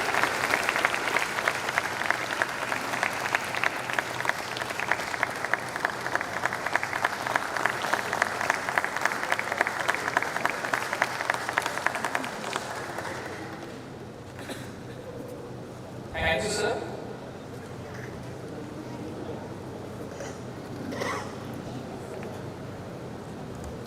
Now it's time for the Best Student Award in the memory of late Shamsundar Belia. The Best Student Award for the class of PGDM 2025 goes to Miss Sheetal Rao. I request Miss Sheetal to please come to the stage.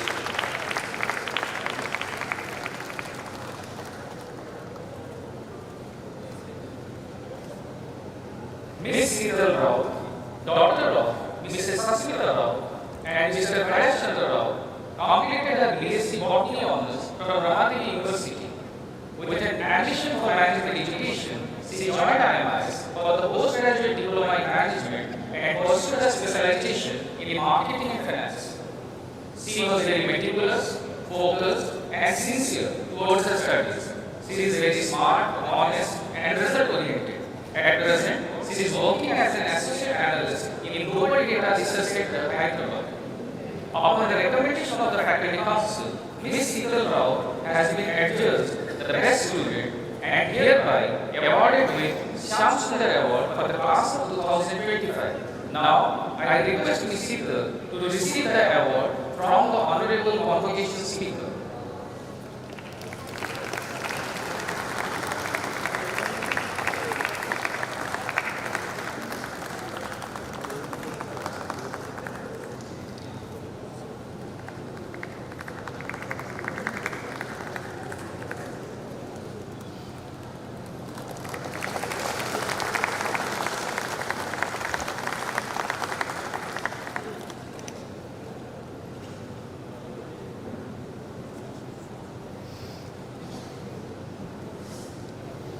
Thank you, sir.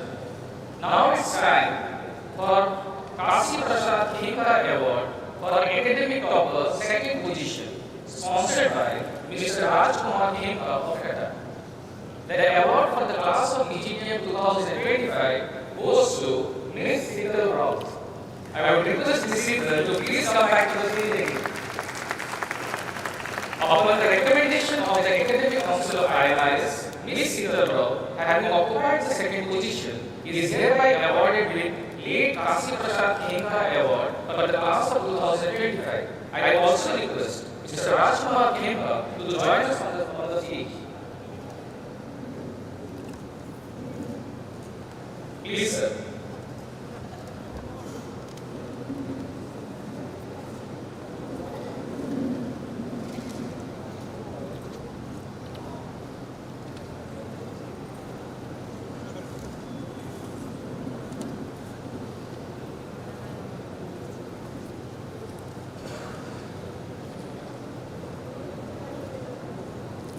Now, I request Ms. Sheetal to receive the award from the Honorable Guest of Honor.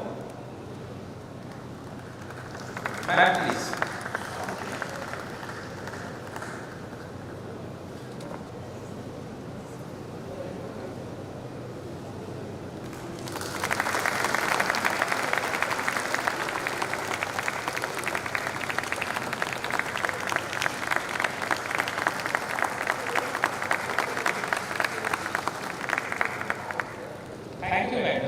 And thank you, Mr. Thinker.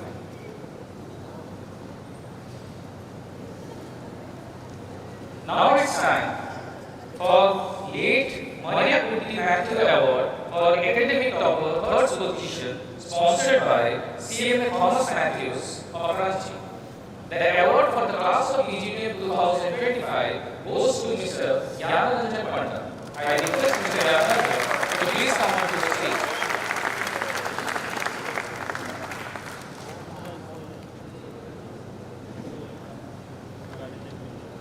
Mr. Gyanaranjan Panda, son of Mrs. Vandana Panda and Mr. Umakam Panda, completed his BSc from Unified Degree College, Chandrapur. With an ambition for management education, he joined IMIS for the postgraduate diploma in management and pursued his specialization in marketing and finance. He is very meticulous, focused, and sincere towards both studies and extracurricular activities. He has won prizes in Ad and Show, Finance Crossword at IMIS. At present, he is working as a territory group officer trainee in Sondra Brands Limited.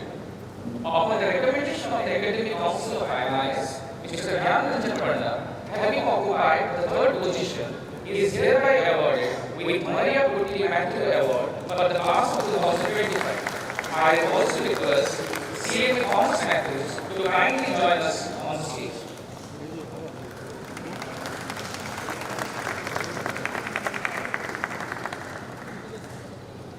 Now, I request Mr. Gyanaranjan to receive the award from the Honorable Chief Guest.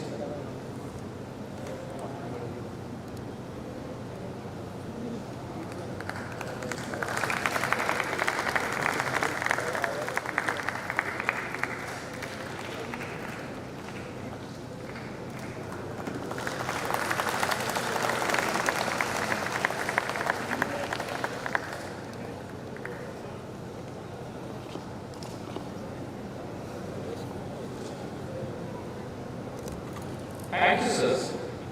Now it's time for the specialization toppers for the class of 2025. The specialization topper award in marketing area goes to Mr. Siddhant Kumar Seth. I request Mr. Siddhant to come to the stage and receive the Government Award from the Convocation speaker.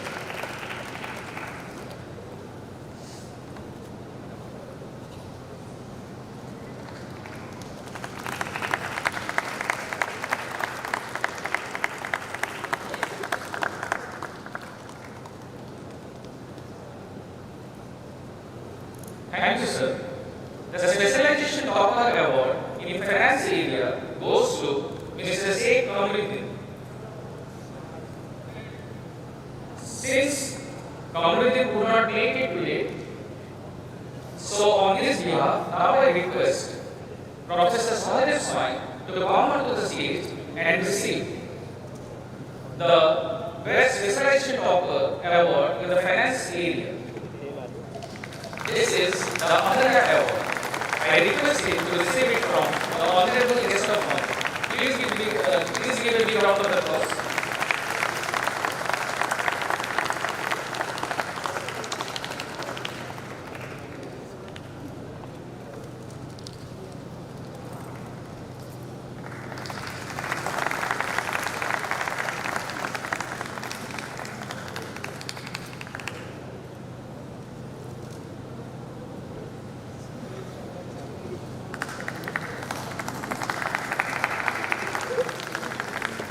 Thank you, sirs.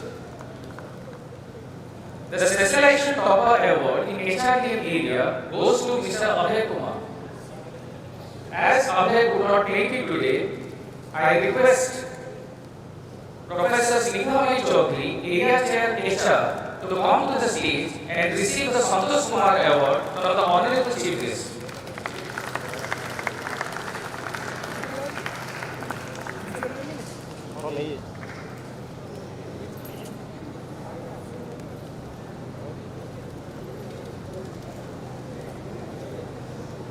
Please give a big round of applause.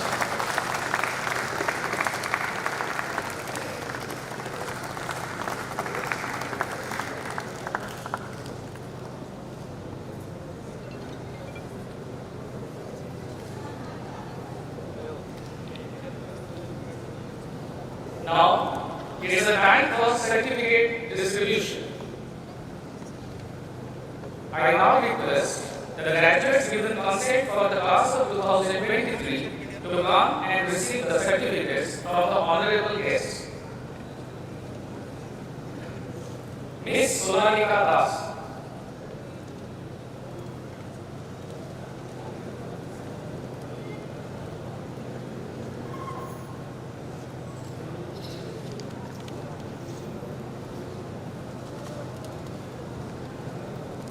Mr. Sagar Sharma, Ms. Disha Gupta, Mr. Saroj Kumar Khadekar,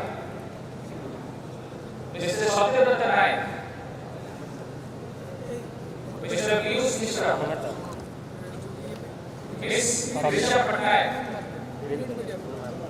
Ms. Arunima Das, Mr. Kuldeep Mishra,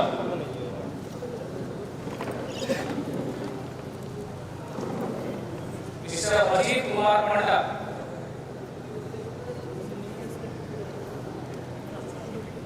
Mr. T. Tarun Raj Patra, Susri Netrashani Rao, Mr. Abhishek Bhanja, Mr. Swapnil Simon, Ms. Afreen Azaz, Mr. Swami Singdev, Ms. Neha Parveen, Mr. Roshan Singh, Ms. Maheshwari Mahanta, Mr. Siddharth Kar,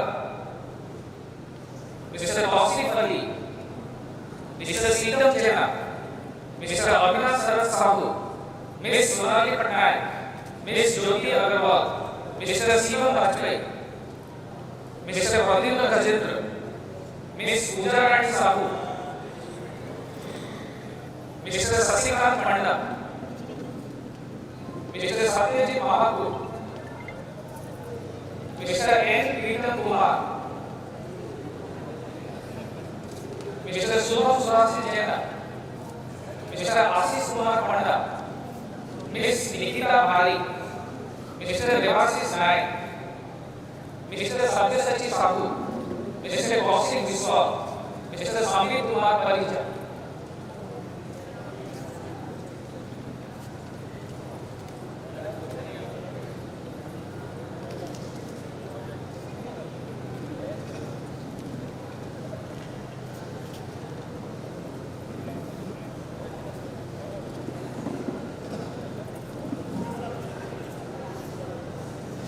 I now request that the graduates given consent for the class of 2024 to come and receive the certificates from the honorable guests. Mr. Ronald Buju, Mr. Soparna Devnath, Ms. Rosani Padi, Ms. Jagneshwari Samal, Mr. Ramakrishna Mishra, Mr. Satyajit Purohit, Mr. Subhankar Hori, Mr. Rajesh Panda, Ms. Amita Kumari, Mr. Arun Mishra, Mr. Vishwas Rath, Mr. Rahul Bhaumik, Mr. Sivanand Pradhani, Ms. Monalisa Mishra, Mr. Chiranjeev Ankit, Ms. Akansha Dwivedi, Ms. Susri Sivarna Karan, Mr. Mirza Asfaq Alam Beg, Mr. Chinmay Raut, Ms. Kriti Kumari Sahu, Ms. Rudy Mukhi, Mr. Devendra Roy, Mr. Soumya Saurabh, Mr. Ankit Das, Ms. Subhalakshmi Nayak, Mr. Ashutosh Nanda, Mr. Priyanshu Mishra, Ms. Krishna Rani Das, Mr. Adarsh Sharma, Ms. Soumya Samagit.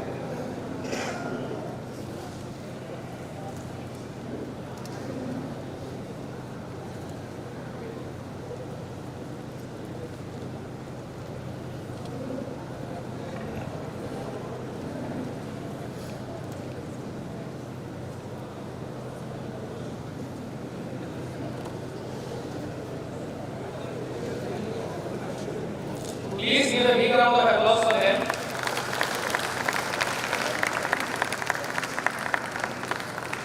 What they are receiving today is the effort they have put for the 2 years they have stayed in IMIS.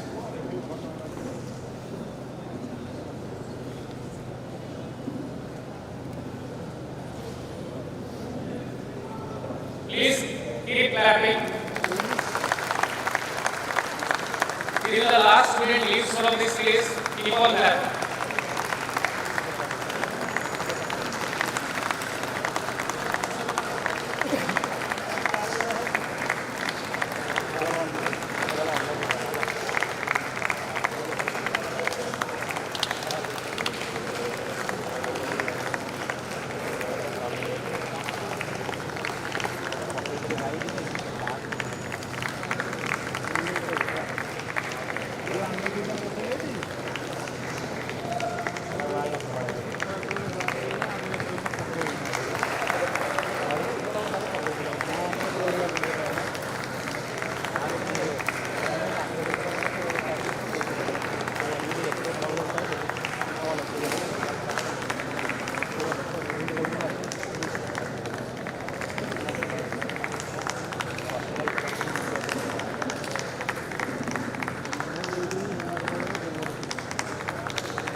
I am not able to hear the clap.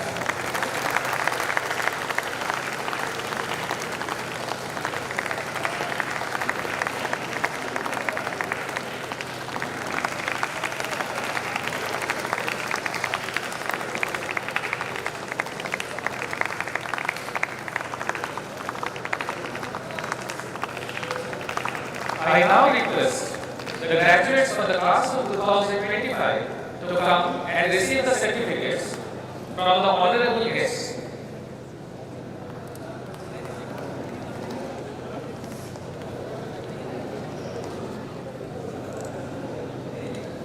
Mr. Sabini Chanda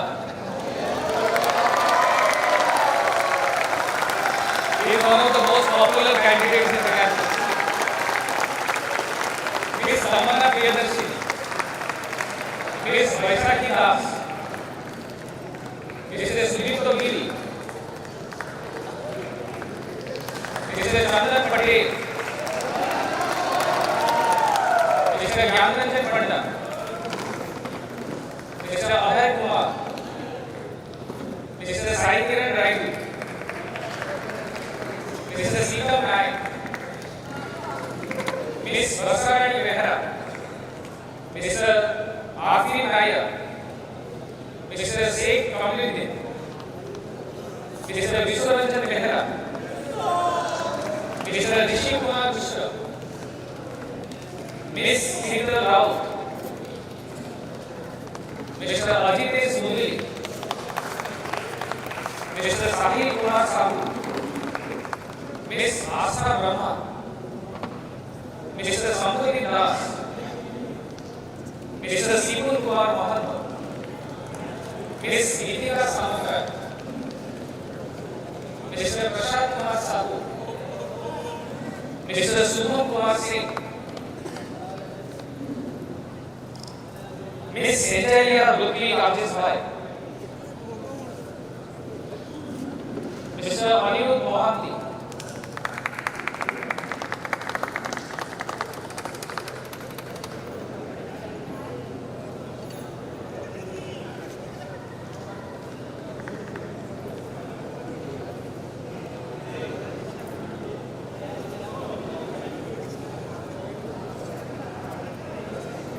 Miss Sudhika Patra.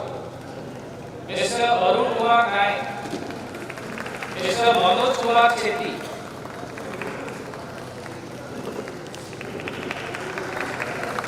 Miss Jyoti Rekha Das. Mr. Ajit Sankar Sahu. Mr. Abhishek Kumar. Mr. Manas Ranjan Jena. Mr. Anup Kumar Pradhan. Mr. Swaraj Sahu. Miss Aditi Kumari. Mr. Prabhas Kumar Das. Mr. Snehi Patkar. Mr. Pratyush Virat.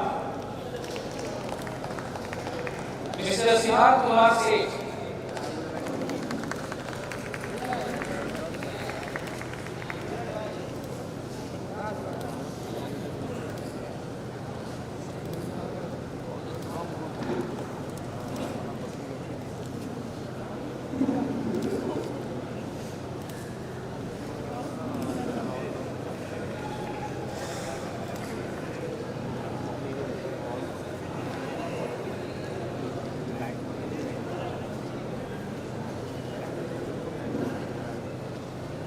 Mr. Abdul Nadeem.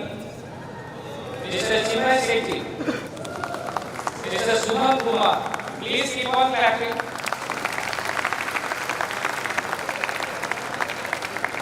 Miss Sunena Panigrahi. Mr. Atul Kumar Rautai. Mr. Kumar Sen Das. Miss Divyajyoti Kavi. Mr. Shivam Kumar. Mr. Subhendu Raut.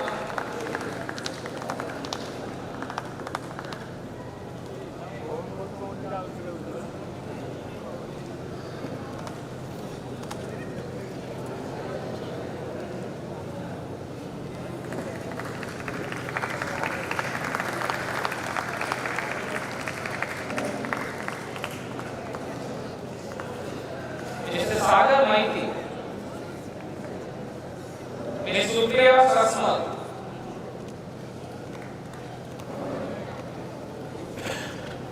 Mr. Devashish Behera. Mr. Aman Mahato. Ms. Subhasmita Devria. Mr. Trilochan Behera. Ms. Priya Kumari. Ms. Niharika Mahapatra. Mr. Vibhavasu Das. Ms. Sudharchita Biswal.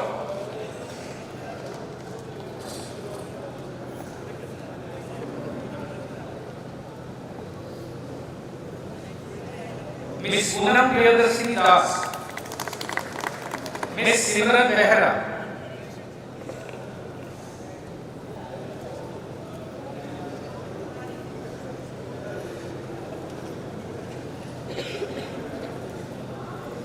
Mr. Ayush Mishra. Mr. Siva Prasad Pradhan. Ms. Rupali Rao. Mr. K. Rohit. Please keep on clapping the students.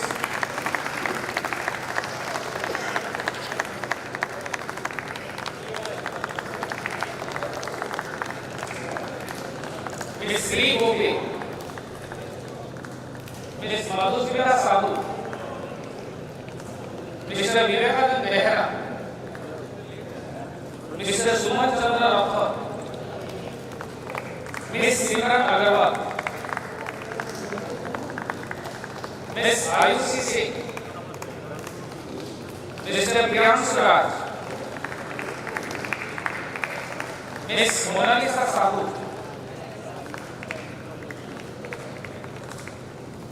Mr. Nitish Kumar Agarwal.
anyone who has joined just now and his or her name is already announced can come and receive the certificate from the guest.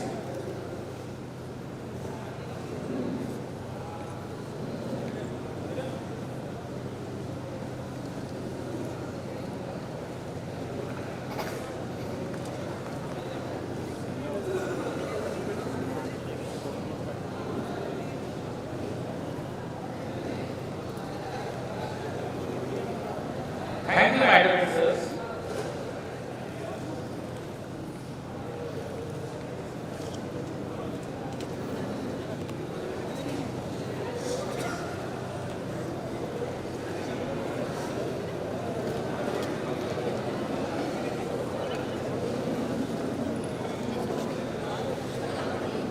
Dear awardees, all your hard work and perseverance has led you to this proud moment in your lives. You should be proud of your accomplishments, but at the same time, it is important that you determine the next episode of your life. What will be your next success? Certainly, I can't answer that question for you, but what I can say emphatically is that IMIS is proud to have you as a graduate of the class of 2023, 24 and 25. A quote by one of the greatest presidents, Abraham Lincoln, in the end, it's not the years in your life that count, it's the life in your years. I wish you growth both as a person and as a professional. Congratulations and thank you. God bless you all.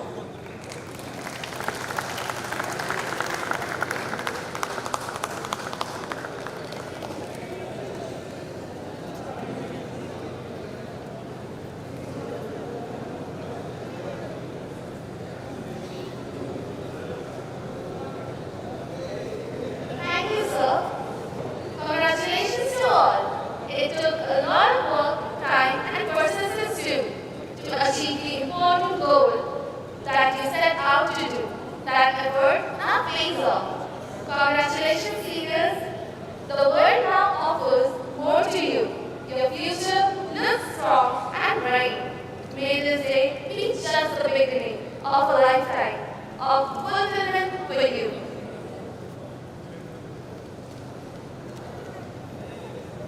Ladies and gentlemen, now is the time to present the token of love. Love that shall decide in hearts forever. As an expression of reverence and gratitude, we wish to present a memento to our esteemed chief guest, Professor Anil Sahasrabudhe. I take the honor to request Chairman of IMIS, Dr. A.K. Bevulia, to kindly present the memento to our honorable chief guest. Kindly, sir.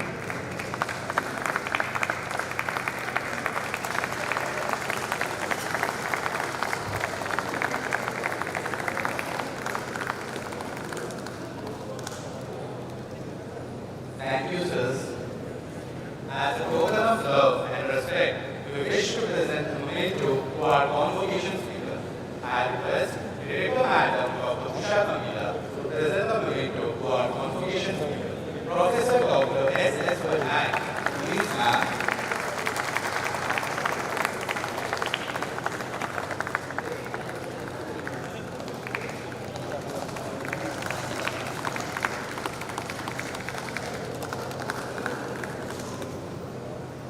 Thank you, sir and madam. To express our deep gratitude, we wish to present a memento to our guest of honor. I request Secretary of IMIS, Professor Felicitation to present the memento to our guest of honor, Ms. Asha Ramanath. Please, sir.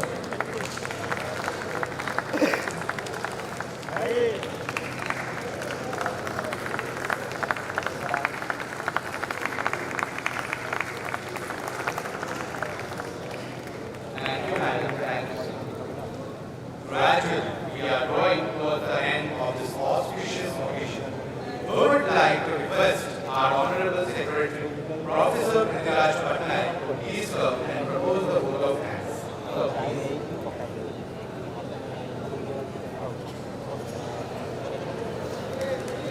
Thank you, Arthur and Anika. Good afternoon all. The respected chief guest, Professor Anil D.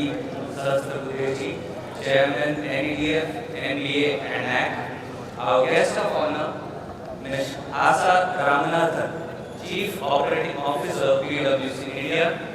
Our convocation speaker, Professor Dr. S.S. Patnaik, Vice Chancellor of Odisha State Open University, Sambalpur, and DD University, Keynote.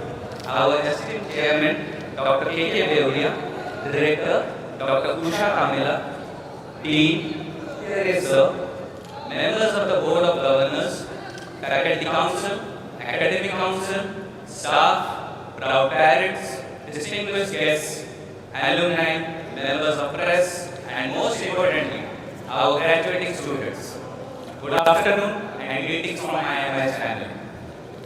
It is both an honor and a privilege to extend the vote of thanks on this momentous day, the 29th Convocation Ceremony of the Institute of Management and Information Science, Bhubaneswar. At the very outset, on behalf of the entire IMIS fraternity, I express our deep sense of gratitude to our Chief, Professor Anil D. Sahasrabudhe for gracing this ceremony with your distinguished presence and for your inspiring address.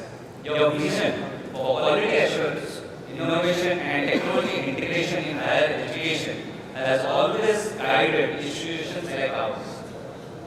Your words today have reminded our graduates that the true purpose of education is not merely employment, it's empowerment, enlightenment, and ethical leadership to be ahead in this Bhuba world and achieving the goal of Viksit Bharat.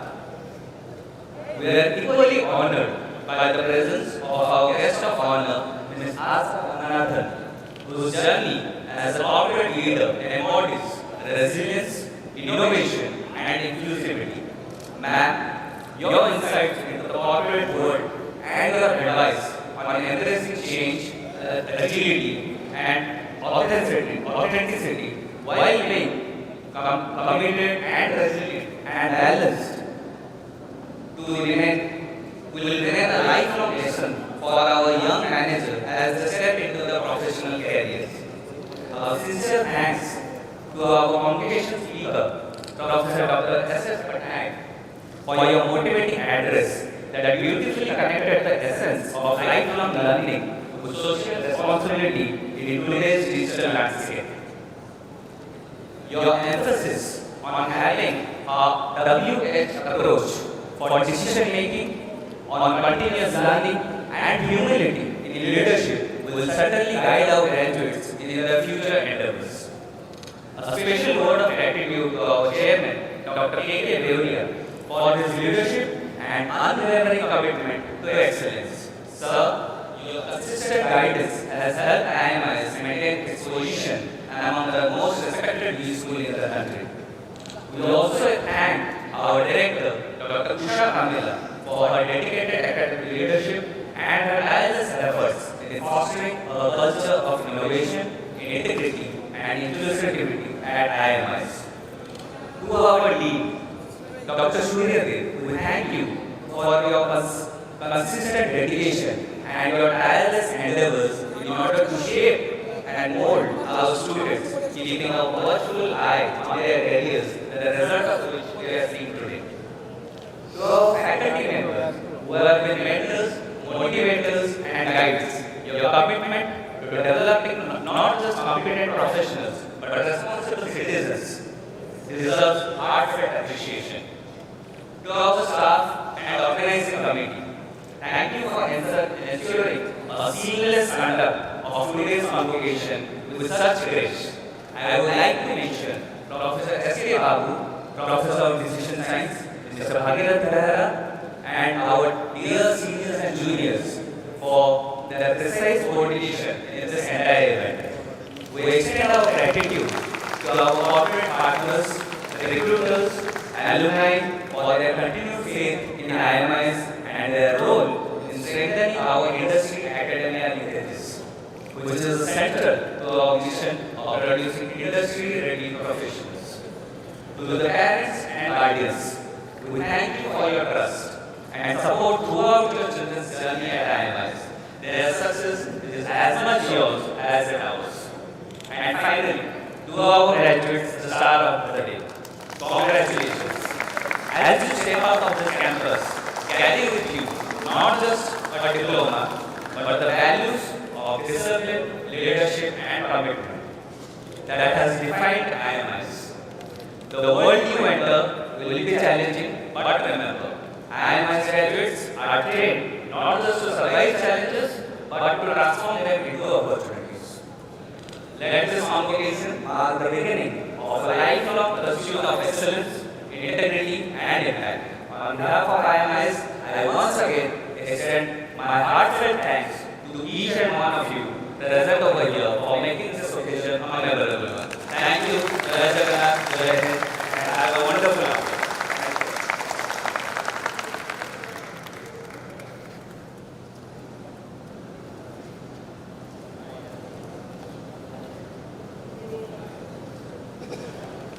Uddishta Jagrata, Pravya Paranyodha. Arise, awake, and stop not till the goal is reached. Such was the inspiring call to the youth, to us, from one of the greatest gurus that walked the earth, Swami Vivekananda, so that we can be our own driving forces, respond to our true calling, become more than what we are, and deliver more than what the world gives us. On that note, I sincerely request our Honorable Chief Guest to kindly declare the closure of the 29th Convocation 2025 of IMIS. Please, sir.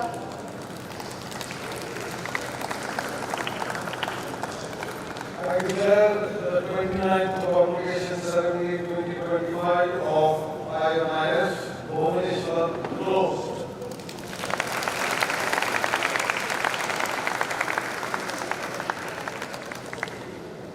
Thank you, sir.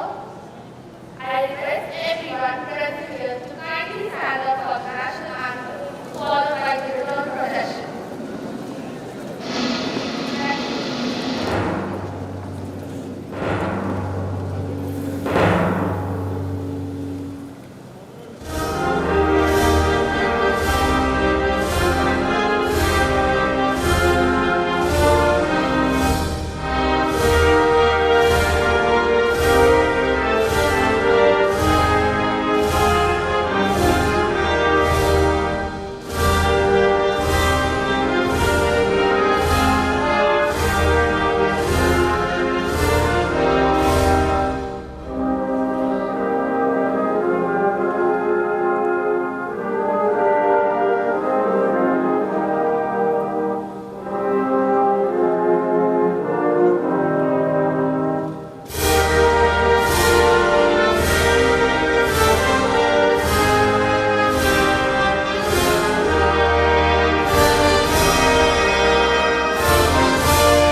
Welcome to the cultural event of our Convocation Ceremony. I am Abhishek.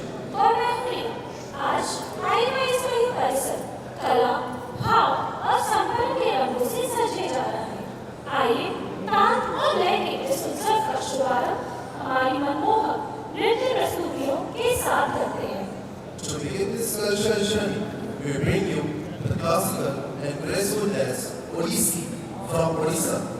Odissi is performed in honor of Lord Jagannath and is known for its expressive storytelling and elegant movements. तो आइए तालियों के साथ स्वागत करते हैं शुचिस्मिता जेना, स्वस्तिका साहू, शुभश्री साहू और किरण नायक का।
truly mesmerizing. The elegance and the precision were absolutely stunning. Great job on singing. अब पेश है उत्तर भारत की प्रसिद्ध नृत्य शैली कथक। इसकी खासियत है घूमर, ताल और घुंघरूओं की मधुर आवाज। Let's welcome our next performer, Pratishruti Mahanti.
Odissi.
जी हाँ, आपकी हिम्मत और आत्मविश्वास ने सभी को झूमने में विवश कर दिया। अत्यंत उत्तम प्रदर्शन। Students of IMIS are now going to present a mesmerizing performance that reflects the color and harmony of our nation. इस नृत्य प्रस्तुति द्वारा हम अपने भारत की रंग बिरंगी सांस्कृतिक विविधता को एक सुंदर अभिव्यक्ति देने जा रहे हैं।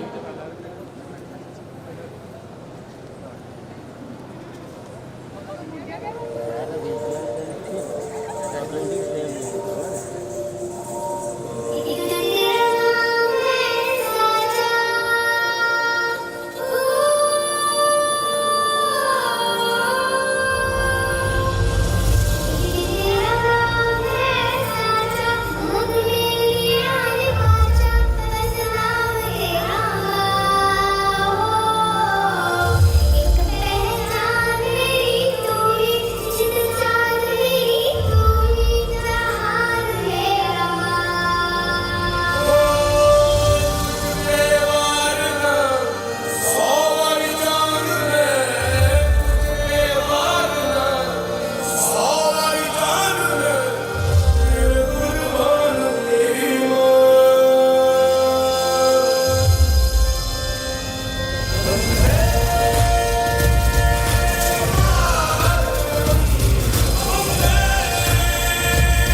झालं ना